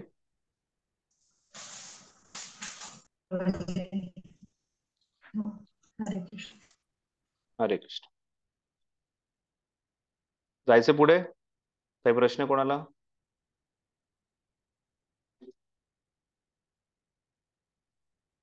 श्लोक क्रमांक 4. निश्चयं शृणु मे तत्र त्यागे भरत सत्तम त्यागो हि पुरुषस्व्याघ्र त्रिविध संप्रकीर्तित. इथे त्याग जो आहे हा 3 प्रकारचा असतो असं भगवंत. त्रिविध संप्रकीर्तित. हे भरतश्रेष्ठ, आता त्यागाबद्दलचा माझा निर्णय ऐक. हे नरशार्दूल शास्त्रांमध्ये 3 प्रकारच्या त्यागांचे वर्णन करण्यात आलेले आहे. 3 प्रकारचे वेगवेगळे त्याग जे आहेत त्या त्यागांचं वर्णन जे आहे हे शास्त्रामध्ये करण्यात आलेलं आहे. आपण पाहणार श्लोक क्रमांक 5 मध्ये हे 3 प्रकारचे त्याग काय. त्यागाविषयी तात्पर्य जरी मतभेद असले तरी भगवान श्रीकृष्ण आपला जो निर्णय अभिव्यक्त करतात तो निर्णय अंतिम समजला पाहिजे. एकंदरीत वेदशास्त्र म्हणजे भगवंतांनी दिलेले निरनिराळे कायदे आहेत, परंतु येथे तर भगवंत स्वयं उपस्थित आहेत आणि म्हणून त्यांचा निर्णय अंतिम समजला पाहिजे. भगवान सांगतात की भौतिक प्रकृतीच्या 3 गुणांपैकी ज्या गुणानुसार त्याग केला जातो त्यानुसार त्यागाचे प्रकार समजले पाहिजेत. ते त्यागाचे 3 प्रकार 3 गुणांनुसार समजले पाहिजेत. श्लोक क्रमांक 5. यज्ञदान तप कर्म न त्याज्यं कार्यमेव तत् यज्ञोदान तपश्चैव पापनानि मनीषिणाम्. यज्ञ, दान, तप या स्वरूपाच्या कर्मांचा त्याग करू नये. ती कर्म पाहिजेत. यज्ञ, दान आणि तप ही तर महात्मांना देखील पवित्र करतात. तर आपल्या 3 गोष्टी ज्या आहेत त्यांचा त्याग करू नये याच्याबद्दल चर्चा करण्यात आलेली आहे. ती 3 गोष्टी ज्यांचा त्याग करू नये त्या म्हणजे यज्ञ, दान आणि तप यांचा कधीही त्याग करू नये. महात्मजन जे आहेत, मनीषिणा महात्मजन आहेत, ते सुद्धा या कार्यांचं पालन नेहमी करत असतात. यज्ञ, दान आणि तप हे नेहमी करत असतात. तात्पर्य योगीजनांनी मानव समाजाच्या प्रगतीकरता कर्मे केली पाहिजेत. मनुष्यांची आध्यात्मिक जीवनात प्रगती व्हावी याकरता अनेक संस्कार सांगण्यात आलेले आहेत. उदाहरणार्थ विवाह समारंभ हा यज्ञांपैकी एक यज्ञ समजला जातो. त्याला विवाह यज्ञ असे म्हणतात. ज्याने आपल्या कौटुंबिक संबंधाचा त्याग करून संन्याश्रम स्वीकारला आहे अशा मनुष्याने विवाह समारंभाला उत्तेजन द्यावे का? भगवंत येथे म्हणतात की मानवांच्या कल्याणाकरता असणाऱ्या कोणत्याही यज्ञाचा कधीही त्याग करू नये. तर एखादा संन्यासी आहे, त्याने सर्व गोष्टी सोडलेल्या आहेत, त्याने त्याग केलेला आहे, मग असा त्यागी व्यक्ती आहे तो विवाहाला प्रोत्साहन दिलं पाहिजे का? तर त्याने तिथे प्रोत्साहन न देणं हे चुकीचं आहे. विवाह यज्ञ जो आहे हा जो करायला तो व्यक्ती तयार असेल तर तो यज्ञ जो आहे त्या व्यक्तीने तो केला पाहिजे. यज्ञासाठी आणि तो यज्ञ करण्यासाठी कोणालाही त्याच्यापासून दुरावलं नाही पाहिजे. संन्यासाने त्याचा त्याग करावा असं समजून सांगितलं नाही पाहिजे. तो यज्ञ जो आहे हा महत्वाचा आहे. भगवंत येथे म्हणतात की मानव कल्याणाकरता असणाऱ्या कोणत्याही यज्ञाचा कधीही त्याग करू नये. आध्यात्मिक प्रगती करता मनुष्याचे मन संयमित आणि शांत व्हावे हा विवाह यज्ञाचा उद्देश आहे. विवाह यज्ञाचा उद्देश म्हणजे स्त्री आणि पुरुष एकत्र येत नाहीत. विवाह यज्ञाचा उद्देश म्हणजे मनुष्यांचे मन संयमित व्हावे आणि शांत व्हावे हा विवाह यज्ञाचा उद्देश आहे. संन्यासांनी सुद्धा बहुतेक लोकांकरता अशा विवाह यज्ञांची शिफारस केली पाहिजे. संन्याशांशी स्वतः स्त्री संग कधीही करता कामा नये संन्यासांनी, परंतु त्यांचा असा कधीच अर्थ होत नाही की जीवांच्या निम्न स्तरांवरील मनुष्य किंवा एखाद्या युवकाने विवाह समारंभात पत्नीचा स्वीकार करू नये. सर्व यज्ञ भगवत प्राप्ती करता केले पाहिजेत, म्हणून निम्न स्तरावर असताना त्यांचा त्याग करणे उचित नसते. त्याचप्रमाणे दान हे हृदयाच्या शुद्धीकरता दिले जाते. पूर्वी सांगितल्याप्रमाणे जर सुपात्र मनुष्याला दान दिले तर त्या योगे आध्यात्मिक जीवनात प्रगती होते. त्यामुळे तप, दान आणि यज्ञ या 3 गोष्टींचा त्याग करू नये. त्या प्रत्येक यज्ञापाठीमागे व्यक्तीचं मन संयमित होणे, त्याचबरोबर त्याच्या जीवनामध्ये शांती प्राप्ती व्हावी, या प्रित्यर्थ ते यत्न केलेले असतात. आणि त्यामुळे ह्या प्रत्येक संस्कारांमध्ये, त्यामुळे आपण 17 संस्कार जेव्हा प्रत्येक भक्ताला आपण सांगतो की तुम्ही 17 संस्कार जे आहेत ते घरामध्ये करावे, म्हणजे गर्भधान संस्कारापासून ते मृत्यू संस्कार जे आहेत याच्यामध्ये पूर्णपणे 17 संस्कार आहेत. आणि प्रत्येक वैष्णवांसाठी सुद्धा त्या 17 संस्काराची जी विधी आहे ती सांगण्यात आलेली आहे, आणि ते विधीच्या नुसार आपण हे 17 संस्कार करावे, जेणेकरून व्यक्ती जो आहे हा आध्यात्मिक प्रगती करत राहणार आहे.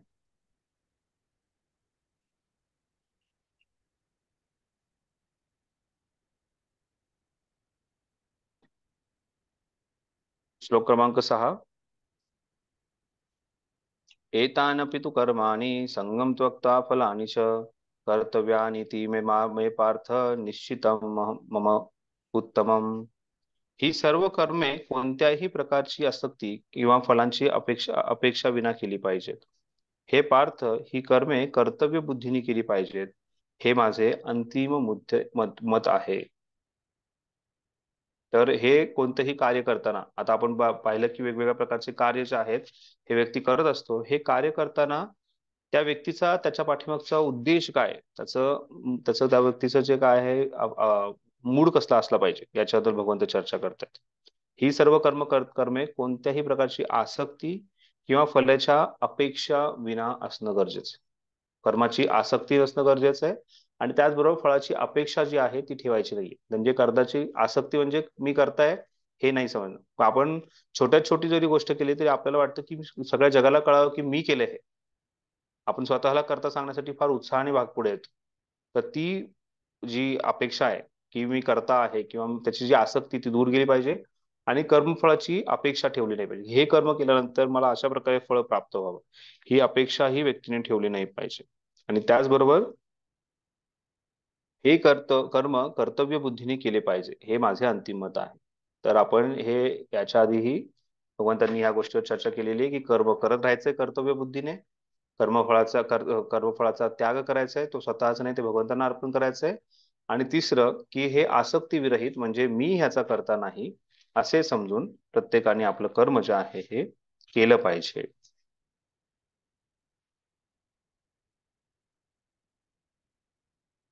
ठीक आहे, काही प्रश्न कोणाचा आतापर्यंतच्या चर्चेवरती, श्लोक क्रमांक 6 वरती?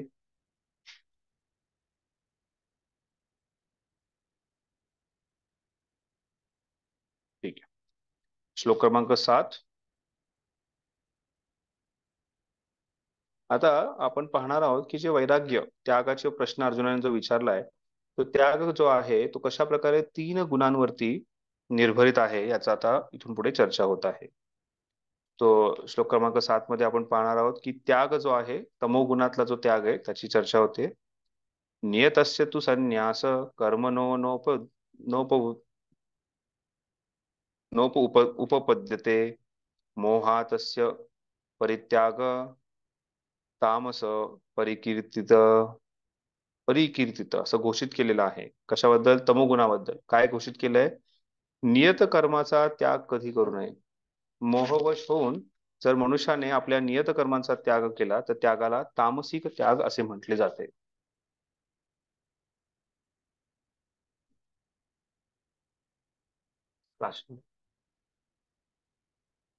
करतो 4:30 वाजे कॉल.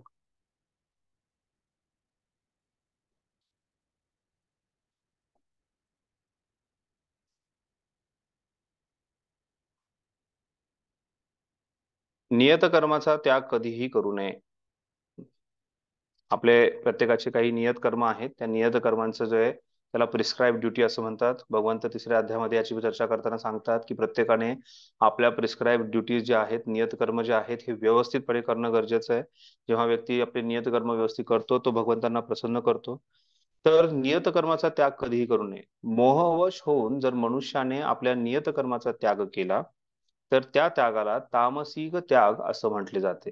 तर तामसिक त्याग म्हणजे व्यक्ती मोहग्रस्त होतो, मोहवश होतो, आणि मोहवश होऊन तो व्यक्ती जो आहे हा नियत कर्मांचा त्याग करतो. त्याला तमोगुणातला जो त्याग आहे असं म्हटलं जातं. म्हणजे एखादा व्यक्ती एखादी गोष्ट करतो आणि ती गोष्ट करत असताना त्या गोष्टीचं फळ व्यवस्थित प्राप्त होत नाहीये, किंवा ती गोष्ट करत असताना की जशी इच्छा केली तशा गोष्टी प्राप्त होत नाहीये, किंवा ती गोष्ट करत असताना दुसरी कोणती तरी गोष्ट मोहित करते की त्याच्यापेक्षा काहीतरी उत्कृष्ट आहे, मग मी ते करायला जातो. असं म्हणून म्हणजे एक साधारण उदाहरण पाहायचं म्हटल्यानंतर, आपण एखादं आध्यात्मिक कार्य करतोय आणि ते आध्यात्मिक कार्य करत असताना व्यक्तीला वाटतं की नाही, मी जर म्हणजे हरे कृष्ण मंत्राच्या जपाच्या ऐवजी मी जर राधानामाचा जप केला तर मला राधाराणीची प्राप्ती होईल, मला वृंदावनाची प्राप्ती होईल. मग मी तो तिकडे मोहित होऊन जातो आणि मग हरे कृष्ण महामंत्र जेवढं महत्वाचं गोष्ट आहे त्याला सोडून त्या मोहित गोष्टीच्या पाठीमागे जाऊ शकतो. इथे प्रभुपादही त्याचं छान उदाहरण देऊन सांगतायत. तर हे मी आध्यात्मिक गोष्टीमध्ये सांगितलं की आजकाल हे फार वाढत चाललंय की फक्त राधानामाचा जप करा तुम्ही, हरे कृष्ण महामंत्र महत्वाचा नाहीये, राधानामच सगळ्यात महत्वाचं आहे, असा भरपूर प्रचार करणाऱ्या गोष्टी चालू आहेत आणि आपले भक्त सुद्धा त्याच्यातून मोहग्रस्त होत आहेत.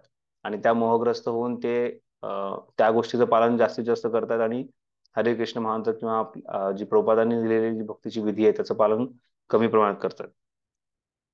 तर तात्पर्य पाहूयात आपण. भौतिक सुखांकरिता करण्यात येणाऱ्या कर्माचा त्याग केला पाहिजे, तथापि ज्या कर्मामुळे आध्यात्मिक कार्यात प्रगती होते, उदाहरणार्थ भगवंतांकरता अन्न शिजवणे व त्याचा नैवेद्य दाखवणे आणि नंतर त्याचा प्रसाद म्हणून स्वीकार करणे, अशा कर्माची शिफारस केली आहे.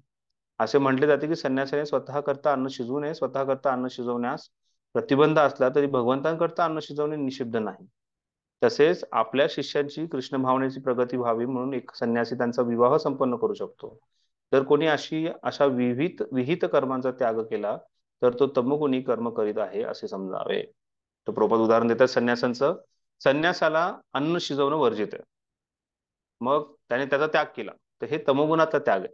पण त्याने ते अन्न शिजवलं आणि ते भगवंतांना नैवेद्य म्हणून अर्पण केलं तर तो तमोगुणातला नाही, तो शुद्ध सत्वातला सेवा आहे. तर त्यामुळे अशा गोष्टींचा त्याग करू नये. त्यामुळे प्रभुपादांनी स्वतः त्यांच्या शिष्यांचे विवाह लावून दिले.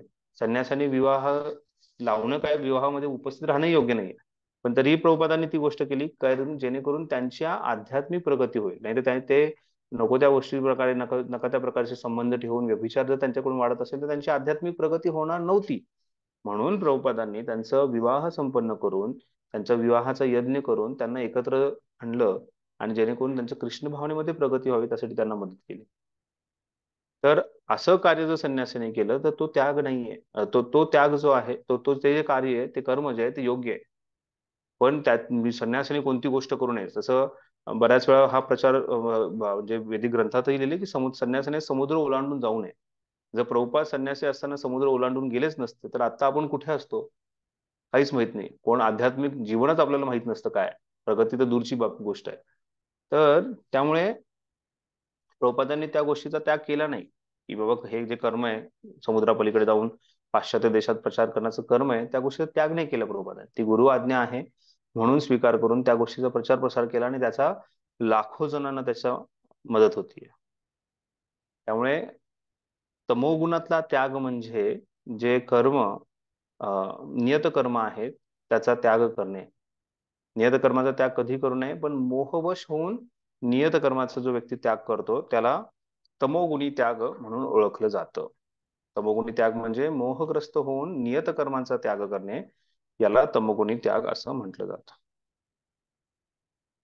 ठीक आहे, काही कन्फ्युजन आहे तमोगुणी त्यागाबद्दल?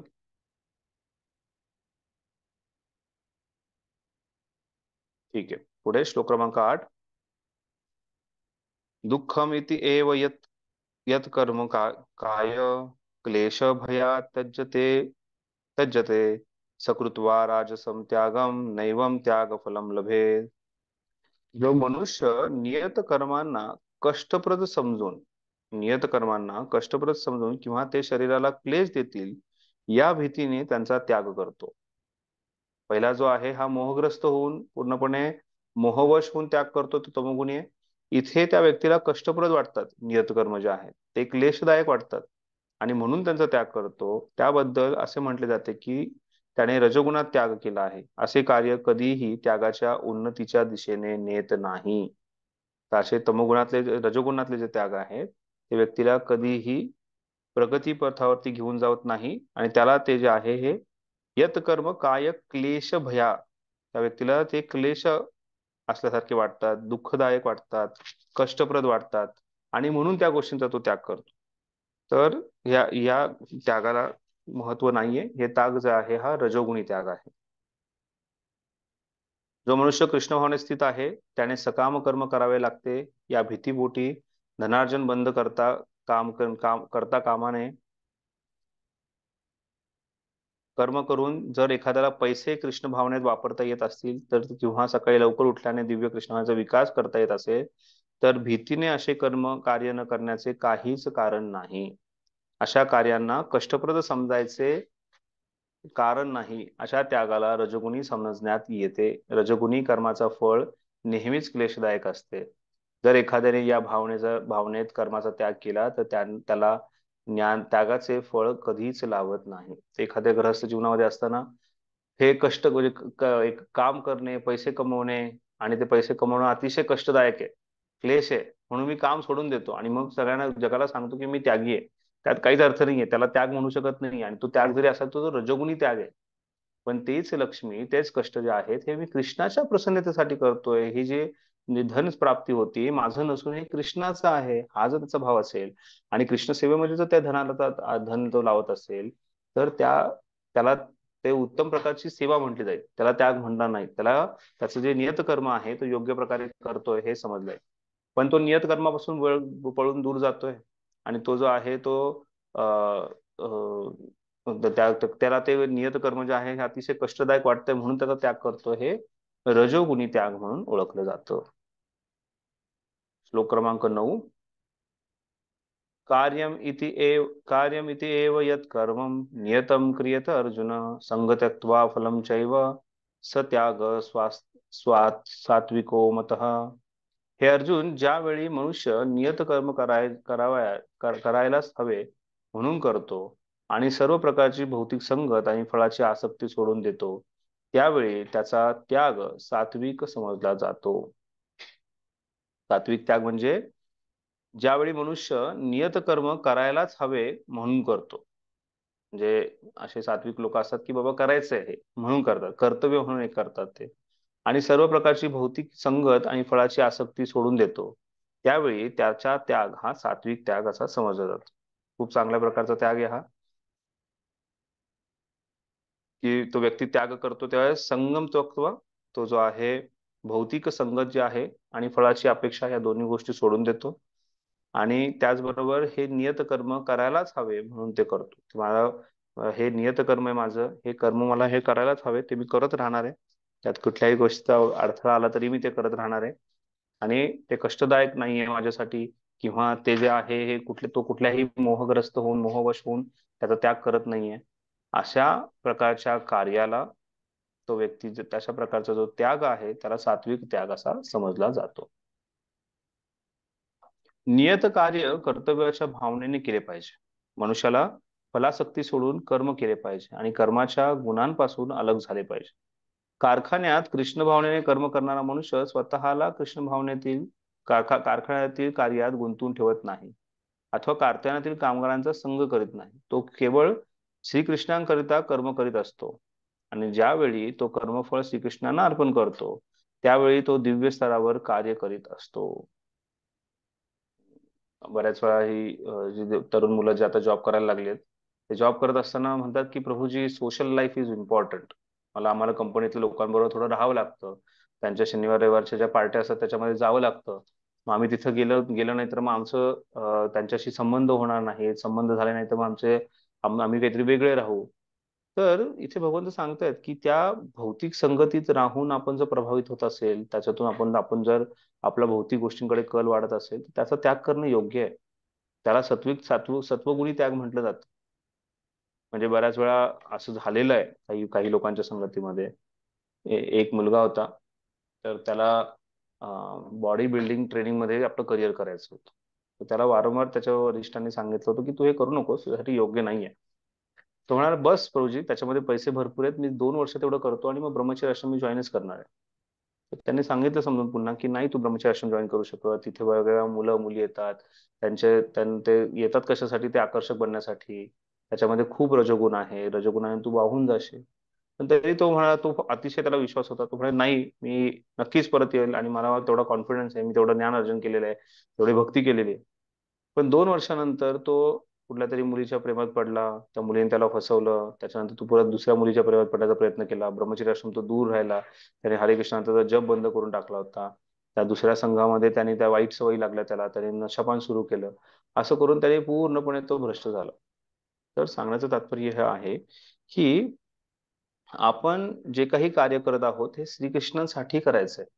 त्याच्यातून आपण आणि कोणतीही गोष्ट करताना हेही पाहणं गरजेचं आहे की ते कार्य करत असेल तर कुठल्या गुणांमध्ये आपल्याला ओढून घेऊन जातोय. तर ते रजगुणात आणि तमगुणात ओढून घेत असेल तर त्यात योग्य नाहीये, अर्थ नाहीये. किंवा विशेष करून बऱ्याच वेळा काहीतरी कमी वेळात काहीतरी प्राप्त करण्यासाठी लोक चुकीच्या वाममार्गांचा उपयोग करतात. तर त्याही गोष्टींचा उपयोग करणं, त्या गोष्टींचं पालन करणं योग्य नाही. तर त्यामुळे जो बुद्धिमान व्यक्ती आहे तो अशा भौतिक संगतीचा त्याग करतो, फळाची आसक्ती सोडून देतो आणि आपलं नियत कर्म एक कर्तव्य म्हणून करत राहतो. याला सत्वगुणातला त्याग असं म्हणण्यात आलेलं आहे. कोणाचा काही प्रश्न आहे आतापर्यंत चर्चेवरती?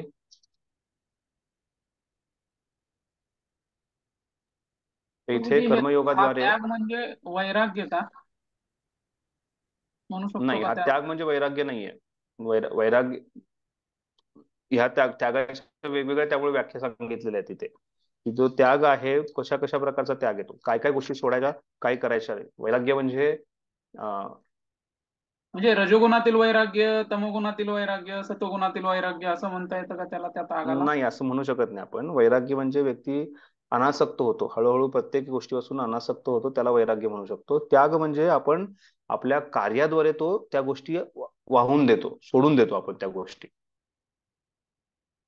ठीक आहे. तर इथे त्याग आणि वैराग्य, त्यामुळेच अर्जुनाचे दोन प्रश्न आहेत, संन्यास आणि त्याग असे दोन वेगळे प्रश्न आहेत अर्जुनाचे. संन्यास म्हणजे काय आणि त्याग म्हणजे काय? संन्यास म्हणजे वैराग्य आहे, त्याग म्हणजे त्या गोष्टींचा, त्या कर्माचा, सकाम कर्माचा पूर्णपणे कर्मफळाचा त्याग करणे, आणि सकाम कर्मांचा त्याग करणं म्हणजे संन्यास. कर्माचा त्याग करणे एक गोष्ट वेगळी, त्या कर्मफळांचा त्याग करणे ही गोष्ट वेगळी. ठीक आहे. प्रभूजी, मग रजोगुणातील वैराग्य म्हणजे काय? रजोगुणातलं वैराग्य हा, एक प्रश्न आहे तसा, मग मला तसं वाटलं की तो त्याच्याशी म्हणजे त्यागाशी रिलेटेड आहे. अच्छा, काय प्रश्न आहे? रजोगुणातील वैराग्याची लक्षणे सांगा. 18.6 म्हटलंय त्यांनी, पण बहुतेक 18.8 शी रिलेटेड आहे.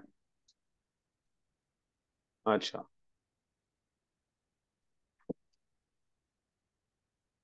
18.6 तर नक्कीच नाहीये. 18.6 मध्ये तर भगवंतांनी मूळ सांगितलेलं आहे की कशा प्रकारे व्यक्तीने, म्हणजे ते 18.6 तर हा निष्काम कर्मयोगाची व्याख्या आहे थोडक्यात. त्याचं उत्तर 18.8 आहे. 18.8 मध्ये उत्तर आहे ना त्याचं, म्हणजे तेच रजोगुणातला जो त्याग येतो. हो. तर पण मग तिथे त्याग म्हणजे वैराग्य हा शब्द वैराग्य का झाला वापरलाय मला का? माहित नाहीये. किंवा एनिवेज त्याग आणि वैराग्यामध्ये खूप मोठा फरक नाहीये. त्याग त्याग वैराग्य म्हणजे तो व्यक्ती हळूहळू त्या सगळ्या गोष्टी त्यागतच असतो, तोच वैराग्य आहे. त्यात काही विशेषाचा फरक नाहीये. त्यामुळे संन्यास जो आहे हा कर्माचा त्याग करतो, आणि त्यागी जो आहे, त्याग जो आहे, त्यात संन्यास जो आहे हा कर्माचा त्याग करतो, आणि तो त्याग म्हणजे कर्मफळाचा त्याग आहे. त्याग आणि वैराग्य याच्यात काही खूप जास्त फरक नाहीये. ओके. तर तुम्ही हे जे 8व्या अध्यायातला जो त्याग, 8व्या श्लोकातला जो रजोगुणी त्याग आहे त्याचं उत्तर लिहा. ठीक आहे प्रभूजी. नियत कर्म कष्टप्रद आणि शरीराला क्लेश देतात म्हणून त्याग केला. बरोबर.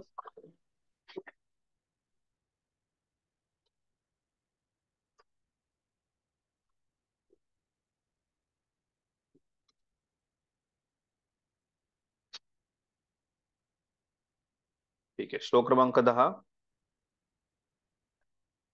श्लोक क्रमांक 10 मध्ये एक उत्कृष्ट वैरागी तो आहे, जो बुद्धिमान वैरागी आहे, त्याची चर्चा करण्यात आलेली आहे. न द्वेष्ट कुशलम कर्म कुशले नानुसज्जते, त्यागी सत्व समाविष्टो मेधावी छिन्न संशय. सत्वगुणात स्थित असलेला बुद्धिमान त्यागी अशुभ कर्मांचा त्याग द्वेष करीत नाही, अशुभ कर्मांचा द्वेष करीत नाही, अथवा शुभ कर्मात आसक्त होत नाही. असा बुद्धिमान त्यागी मनुष्याला कर्माविषयी काहीच संशय नसतात. तो जो बुद्धिमान व्यक्ती आहे तो व्यक्ती सत्वगुणात स्थित असतो, त्यानंतर तो बुद्धिमान व्यक्ती जो आहे हा अशुभ कर्म जे आहेत त्या अशुभ कर्मांचा द्वेष करीत नाही अथवा शुभ कर्म जे आहेत यात आसक्त राहत नाही. म्हणजे त्याला कुठल्याही शुभ आणि अशुभ या गोष्टींचा कसलाही प्रभाव पडत नाही. असा बुद्धिमान त्यागी मनुष्याला कर्माविषयी काहीच संशय नसतात. कर्म ही तशी फार क्लिष्ट गोष्ट आहे. भगवंत जेव्हा तिसऱ्या अध्यायात सुरुवात करतात चर्चा करायला कर्माबद्दल तेव्हा सांगतात की कर्म ही अतिशय क्लिष्ट गोष्ट आहे. ते समजणं फारच क्लिष्ट आहे. पण तरीही जेव्हा व्यक्ती असा जो शुद्ध भक्त आहे किंवा जो सत्वगुणात स्थित बुद्धिमान त्यागी आहे वैरागी आहे तो कशाही प्रकारे शुभ आणि अशुभ कर्मांद्वारे विचलित होत नाही. आणि तसाच प्रकारे तो मनुष्य जो आहे त्याला कधीही संशय नसतो कर्माबद्दल. एकच मिनिट. हरे कृष्ण. यस प्रभू. हम्म.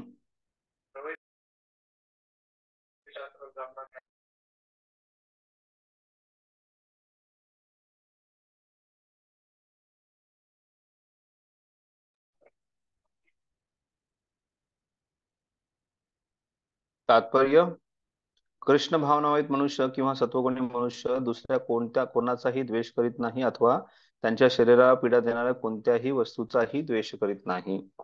तो योग्य स्थळी योग्य काळी कर्म करतो आणि कर्तव्याच्या क्लेशदायक परिणामांना भीत नाही. दिव्य स्तरावर स्थित असणाऱ्या अशा मनुष्याला सर्वात बुद्धिमान आणि त्याच्या कार्यात संशयरहित समजले पाहिजे. श्रील प्रभुपाद त्याचे एक उत्कृष्ट उदाहरण आहे. श्रील प्रभुपाद अमेरिकेसारख्या देशात गेले तिथे कसल्याही प्रकारचा क्लेश त्यांना वाटला नाही. कुठल्याही प्रकारचं दुःख कोणतंही कार्य करत असताना त्यांना त्याचं दुःख वाटलं नाही त्रास झाला नाही. त्यांनी हे आनंदाने ते कार्य करत राहिले. त्यांना कुठल्याही त्यांच्या शरीराला पीडा झाली त्या गोष्टीमुळे पण त्याच्यातूनही ते विचलित झाले नाहीत. आणि त्याचबरोबर जे दुसऱ्यांसाठी वाईट आहे त्याचा त्यांनी द्वेष केला नाही. म्हणजे असे बरेच जण होते जे प्रभुपादांशी जोडले गेले होते पण त्यांच्याकडून वाईट कर्म केले. ना व्यक्तीचा द्वेष केला ना त्याच्या कार्याचा द्वेष केला पण त्याला प्रेरणा दिली की त्या वाईट कर्मातून त्या वाईट कार्यातून तू कसा बाहेर निघशील. श्याम सुंदर प्रभू जेव्हा पहिल्यांदा प्रभुपादांनी त्याला सांगितलं की जगन्नाथांचं दर्शन झालं होतं त्यावेळेस जगन्नाथांचं विग्रह बनवणार का म्हणून सांगितलं. आणि त्यावेळेस जगन्नाथ बलदेव सुभद्राच्या विग्रहाचं श्यामसुंदर म्हणाले हो मी कार्पेंटर मी करतो. आणि त्यांनी कार्विंग करायला सुरुवात केली आणि करत असताना त्यांनी बलदेवजींच्या डोक्यावरती सिगारेट ठेवली होती. म्हणजे त्यावेळेस ते भक्त झाले होते प्रभुपादांना शरणागत झाले होते पण तरीही सिगारेट ते स्मोकिंग करत होते. प्रभुपाद त्यांच्याकडे गेले आणि प्रभुपादांनी त्यांचा द्वेष केला नाही त्यांना हाकलून दिलं नाही असं काही केलं नाही. प्रभुपाद फक्त म्हणाले why are you allowing this piece of cigarette to come in between you and Krishna. तुम्ही कृष्णाच्या आणि तुमच्यामध्ये हे सिगारेटचा छोटासा तुकडा का येऊन देताय. आणि हे वाक्य ऐकल्यानंतर श्यामसुंदर प्रभूंनी त्याच दिवसापासून सर्व गोष्टींचा त्याग केला सोडून दिलं आणि प्रभुपादांना जास्तीत जास्त शरणागत गेले. तर सांगण्याचं तात्पर्य आहे की जो सत्विगुणी व्यक्ती आहे तो अशुभ आणि शुभ गोष्टींनी विचलित होत नाही ना त्याच्यामुळे तो कोणाचा द्वेष करतो किंवा त्या गोष्टीला आसक्त होतो. आणि असा बुद्धिमान मनुष्य जो आहे हा कर्माविषयी त्याला कसलाही संशय नसतो. आणि असा बुद्धिमान व्यक्ती जो आहे हा नेहमी संशयरहितच राहत असतो. ठीक आहे. तर इथे बुद्धिमान व्यक्तीला मेधावी म्हणून शब्द आलेला आहे.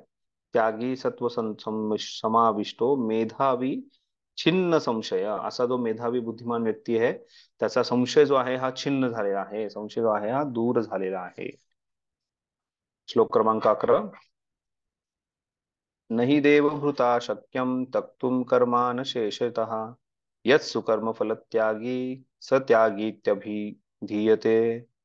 देहदारी जीवांना सर्व कर्मांचा त्याग करणे खरोखर शक्य नाही परंतु जो कर्मफलाचा त्याग करतो तो खरा त्यागी होय. तर खरा त्यागी कोण खरा वैरागी कोण आहे. तर खरा वैरागी म्हणजे जो कर्मफलांचा त्याग करतो. कर्म हे करावंच लागणार आहे. या ज्याने देह धारण केलेला आहे तर प्रत्येक व्यक्तीला कर्म करावं लागणार आहे. पण हे कर्म करत असताना फळांचा त्याग करणे हे अतिशय महत्वाचं आहे. त्यामुळे ही गोष्ट आपल्याला अतिशय योग्य प्रकारे समजणं गरजेचं आहे की आपल्याला जे फळ प्राप्त झालं आहे ते माझं नसून मला ह्याचा त्याग करायचा आहे. तर जो बुद्धिमान व्यक्ती आहे तो खरा त्यागी जो आहे हा कुठल्याही कर्मफळांचा जो काही कर्मफळ आहे त्याचा त्याग करतो. आणि त्याला हे माहिती असतं कर्म जे आहे हे करणं हे त्यागणं शक्य नाहीये. कर्म जे आहे हे करतच राहावं लागणार आहे पण कर्मफळाचा जो मी आहे तो त्याग करणार आहे आणि यालाच खरा त्यागी असे म्हटले जाते. परमपूज्य गोपाळ कृष्ण गोस्वामी महाराज एक उत्कृष्ट उदाहरण आहे. इस्कॉन संस्थेमध्ये एवढ्या सेवा केल्या, एवढा प्रचार केला, एवढ्या भक्तांना आश्रय दिला, एवढ्या सर्व गोष्टी सांभाळून घेतल्या. 57 वर्षाची एवढी अहिरत त्यांनी जी सेवा केली आणि ही सेवा केल्यानंतर ते स्वतःच्या त्यांचं जे पत्रक आहे त्याच्यामध्ये ते लिहितात की माझं असं इथे काहीच नाहीये. हे घड्याळ जे प्रभुपादांनी मला दिलंय आणि माझे विग्रह सोडून माझं असं काहीच नाहीये. जो व्यक्ती असे कित्येक धर्मगुरू बनतात जे एवढ्या आपल्या छोट्या छोट्या गोष्टींना आसक्त होतात की त्यांना त्या गोष्टी सोडणं अवघड असतं. म्हणजे कित्येक गोष्टींवरती त्यांची हजारो हजारो करोडो करोड रुपयाची प्रॉपर्टी नाव नोंद करून येतात. महाराजांचे असे असे एक शिष्य होते ज्यांनी महाराजांसाठी पूर्णपणे जीवन समर्पण केलं होतं आणि महाराजांना पाहिजे त्या गोष्टी म्हणजे एवढी त्यांची त्याग की वृंदावनमध्ये महाराजांची समाधी जेव्हा मी त्या समाधी कार्यक्रमाला गेलो होतो मला फार आश्चर्य वाटलं की महाराज एवढे मोठे गुरु आहेत ज्यांचे 40,000पेक्षा जास्त भक्त आहेत. इस्कॉन भारताचे पूर्ण ते जीबीसी आहेत. प्रभुपादांनी एवढी मोठी जबाबदारी दिली आहे. त्यांच्या जीवनामध्ये त्यांनी कित्येक महान महान गोष्टी केल्या आहेत. मला वाटलं त्यांच्या समाधीस्थळी कुठेतरी वेगळ्या ठिकाणी असेल, गोशाळेत जरी असेल तर त्यांची समाधी वेगळी होईल. पण तरी जिथे बाकी सगळ्या संन्यासांची आणि प्रभुपादांच्या शिष्यांची समाधी आहे तिथे एका कोपऱ्यामध्ये त्यांची समाधी म्हणजे त्या समाधीला आम्ही तिथे समाधीच्या वेळेस माती अर्पण करायची असती ती माती सुद्धा अर्पण करायला तिथे जवळ जाऊ शकलो नाही कित्येक वेळा मी. एवढ्या छोट्याशा जागेमध्ये त्यांनी समाधी केली आणि त्यांच्या एका शिष्याने त्यांना वृंदावनमध्ये जागा खरेदी करून दिली होती की या ठिकाणी तुमचं वास्तव्य व्हावं, या ठिकाणी तुमची. पण महाराजांनी ती जागा जी आहे ती इस्कॉन वृंदावन मंदिराच्या नावावरती करून टाकली. हे त्यांचं त्याग आहे, हा त्यांचं वैराग्य आहे. त्यांच्या त्यागाची आणि वैराग्याची महिमा अगणित आहे, दिवसेंदिवस चालू शकते. तर सांगण्याचं तात्पर्य हे आहे की हा खरा योगी आहे, हा खरा त्यागी आहे जो त्याला माहिती आहे त्या व्यक्तीला की त्याग करणं हे गरजेचं आहे. महाराजांनी कधीही कुठल्याही त्यांचं जे कार्य आहे कुठलीही सेवा आहे त्याचा त्याग नाही केला. कधी कुठल्या गोष्टीला नाही म्हणाले नाही. ती प्रत्येक गोष्ट जी आहे ती आनंदाने उत्साहाने ते करत राहिले आणि ते करत असताना त्याचं जे काही फळ आहे ते प्रभुपादांना अर्पण केलं, गुरु कृष्णाला अर्पण केलं, स्वतःसाठी म्हणून त्यांनी काहीही घेतलं नाही. तर हा जो आहे एक उत्कृष्ट खरा त्यागी आहे याचं भगवंत इथे उदाहरण देत आहे. परमपूज्य गोपाल कृष्ण गोस्वामी महाराज की जय. श्लोक क्रमांक 12. अनिष्टमिष्ट मित्र मिश्रम च त्रिविध कर्मण फलम भवत्यत्यागिना प्रेत्य न तु संन्यासिना क्वचित. जो त्यागी नाही त्याला मृत्यूनंतर इष्ट अनिष्ट आणि व मिश्र असे 3 प्रकारचे कर्मफल प्राप्त होते. परंतु जे संन्यास आश्रमात आहेत त्यांना कर्मफळांचे सुख अथवा दुःख भोगावे लागत नाही. तर जर एखादा व्यक्ती त्यागी नसेल तर काय, तर एखादा व्यक्ती जर अजिबात त्यागी नसेल, सर्व गोष्टींना तो आसक्त असेल, सर्व कर्मफळांना आणि कर्माला तो आसक्त असेल, स्वतःला तो करता समजत असेल, तर असा त्यागीजन जो आहे तो त्याला इष्ट अनिष्ट आणि मिश्र अशा 3 प्रकारचे कर्मफळ जे आहेत ते प्राप्त होतात. चांगलं वाईट आणि मिश्र, चांगलं वाईट असं मिश्र आहे. अशा कर्मफळांचं कर्मफळ जे आहे त्याला ते प्राप्त होतं. परंतु जे संन्यास आश्रमात आहेत म्हणजे जे खऱ्या प्रकारचे योग्य प्रकारचे त्यागी आहेत त्यांना कर्मफळाचे सुख अथवा दुःख भोगावे लागत नाही. तर कर्माचं जे फळ आहे पाप आणि पुण्य त्या फळाचं जे काही त्या गोष्टीनुसार ते प्राप्त होणारे जे दुःख किंवा सुख आहे ते त्यांना भोगावं लागत नाही, ते त्याच्या पलीकडे आहेत. श्रीकृष्णांशी आपला संबंध आहे. या ज्ञानाने जो कृष्ण भावनावेत मनुष्य कर्म करतो तो नित्य मुक्त आहे. म्हणून मृत्यूनंतरही त्याला आपल्या कर्मांची सुखदुःखे रूपी फळे भोगावी लागत नाही. तर श्रीकृष्णांशी आपला संबंध दृढ होणं गरजेचं आहे आणि या ज्ञानाद्वारे तो कृष्ण भावनेत मनुष्य जो आहे हा कर्म करतो जो हा नित्यमुक्त असतो. असा नित्यमुक्त व्यक्ती जो आहे हा पूर्णपणे मुक्त होतो. पण जो व्यक्ती त्यागी नाहीये तो व्यक्ती जो आहे हा इष्ट म्हणजे त्याला एका स्वर्गप्राप्तीची इच्छा असेल, ऐश्वर्याची प्राप्ती असेल ते मिळेल. अनिष्ट म्हणजे नरकाची प्राप्ती, दुःखाच्या प्राप्ती किंवा विक्षिप्त विचित्र गोष्टी त्याच्या जीवनात प्राप्त होणार त्याही गोष्टी त्याला मिळतील. किंवा मिश्रमध्ये त्याला वेगवेगळ्या प्रकारचं मनुष्य शरीर मिळेल किंवा वेगळ्या प्रकारचं शरीर मिळेल. आणि त्या शरीरात सुख आणि दुःख त्याला भोगावे लागत राहतील आणि तो खरा त्यागी नसल्यामुळे त्याला सुख आणि दुःख हे जे आहे त्याची फळंही भोगावीच लागणार आहेत. पण जो संन्यासी आहे ज्याने पूर्णपणे त्याग केलाय आणि आपलं जीवन कृष्ण प्रित्यर्थ आहे त्या व्यक्तीसाठी कुठल्याही प्रकारचं सुख दुःख म्हणजे कर्माचं फळ त्याला भोगावं लागत नाही. अशा प्रकारे कर्मयोगाद्वारे कसा व्यक्ती मुक्त होऊ शकतो? विशेष करून निष्काम कर्मयोगाद्वारे, सकाम नाही, निष्काम कर्मयोगाद्वारे सत्वगुणात स्थित होऊन व्यक्ती पूर्णपणे भगवंतांना शरणागत जाऊन योग्य प्रकारचा त्यागी बनून या भवबंधनातून या कर्मबंधनातून मुक्त होऊ शकतो. याच्यावरती भगवंतांनी चर्चा केली आहे. कोणाचा काही प्रश्न आहे श्लोक क्रमांक 12 पर्यंत?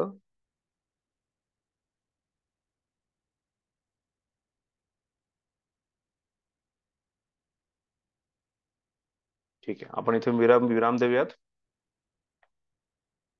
आपण आता पुढच्या शनिवारी भेटूयात. पुढच्या शनिवारी क्लास असणार आहे.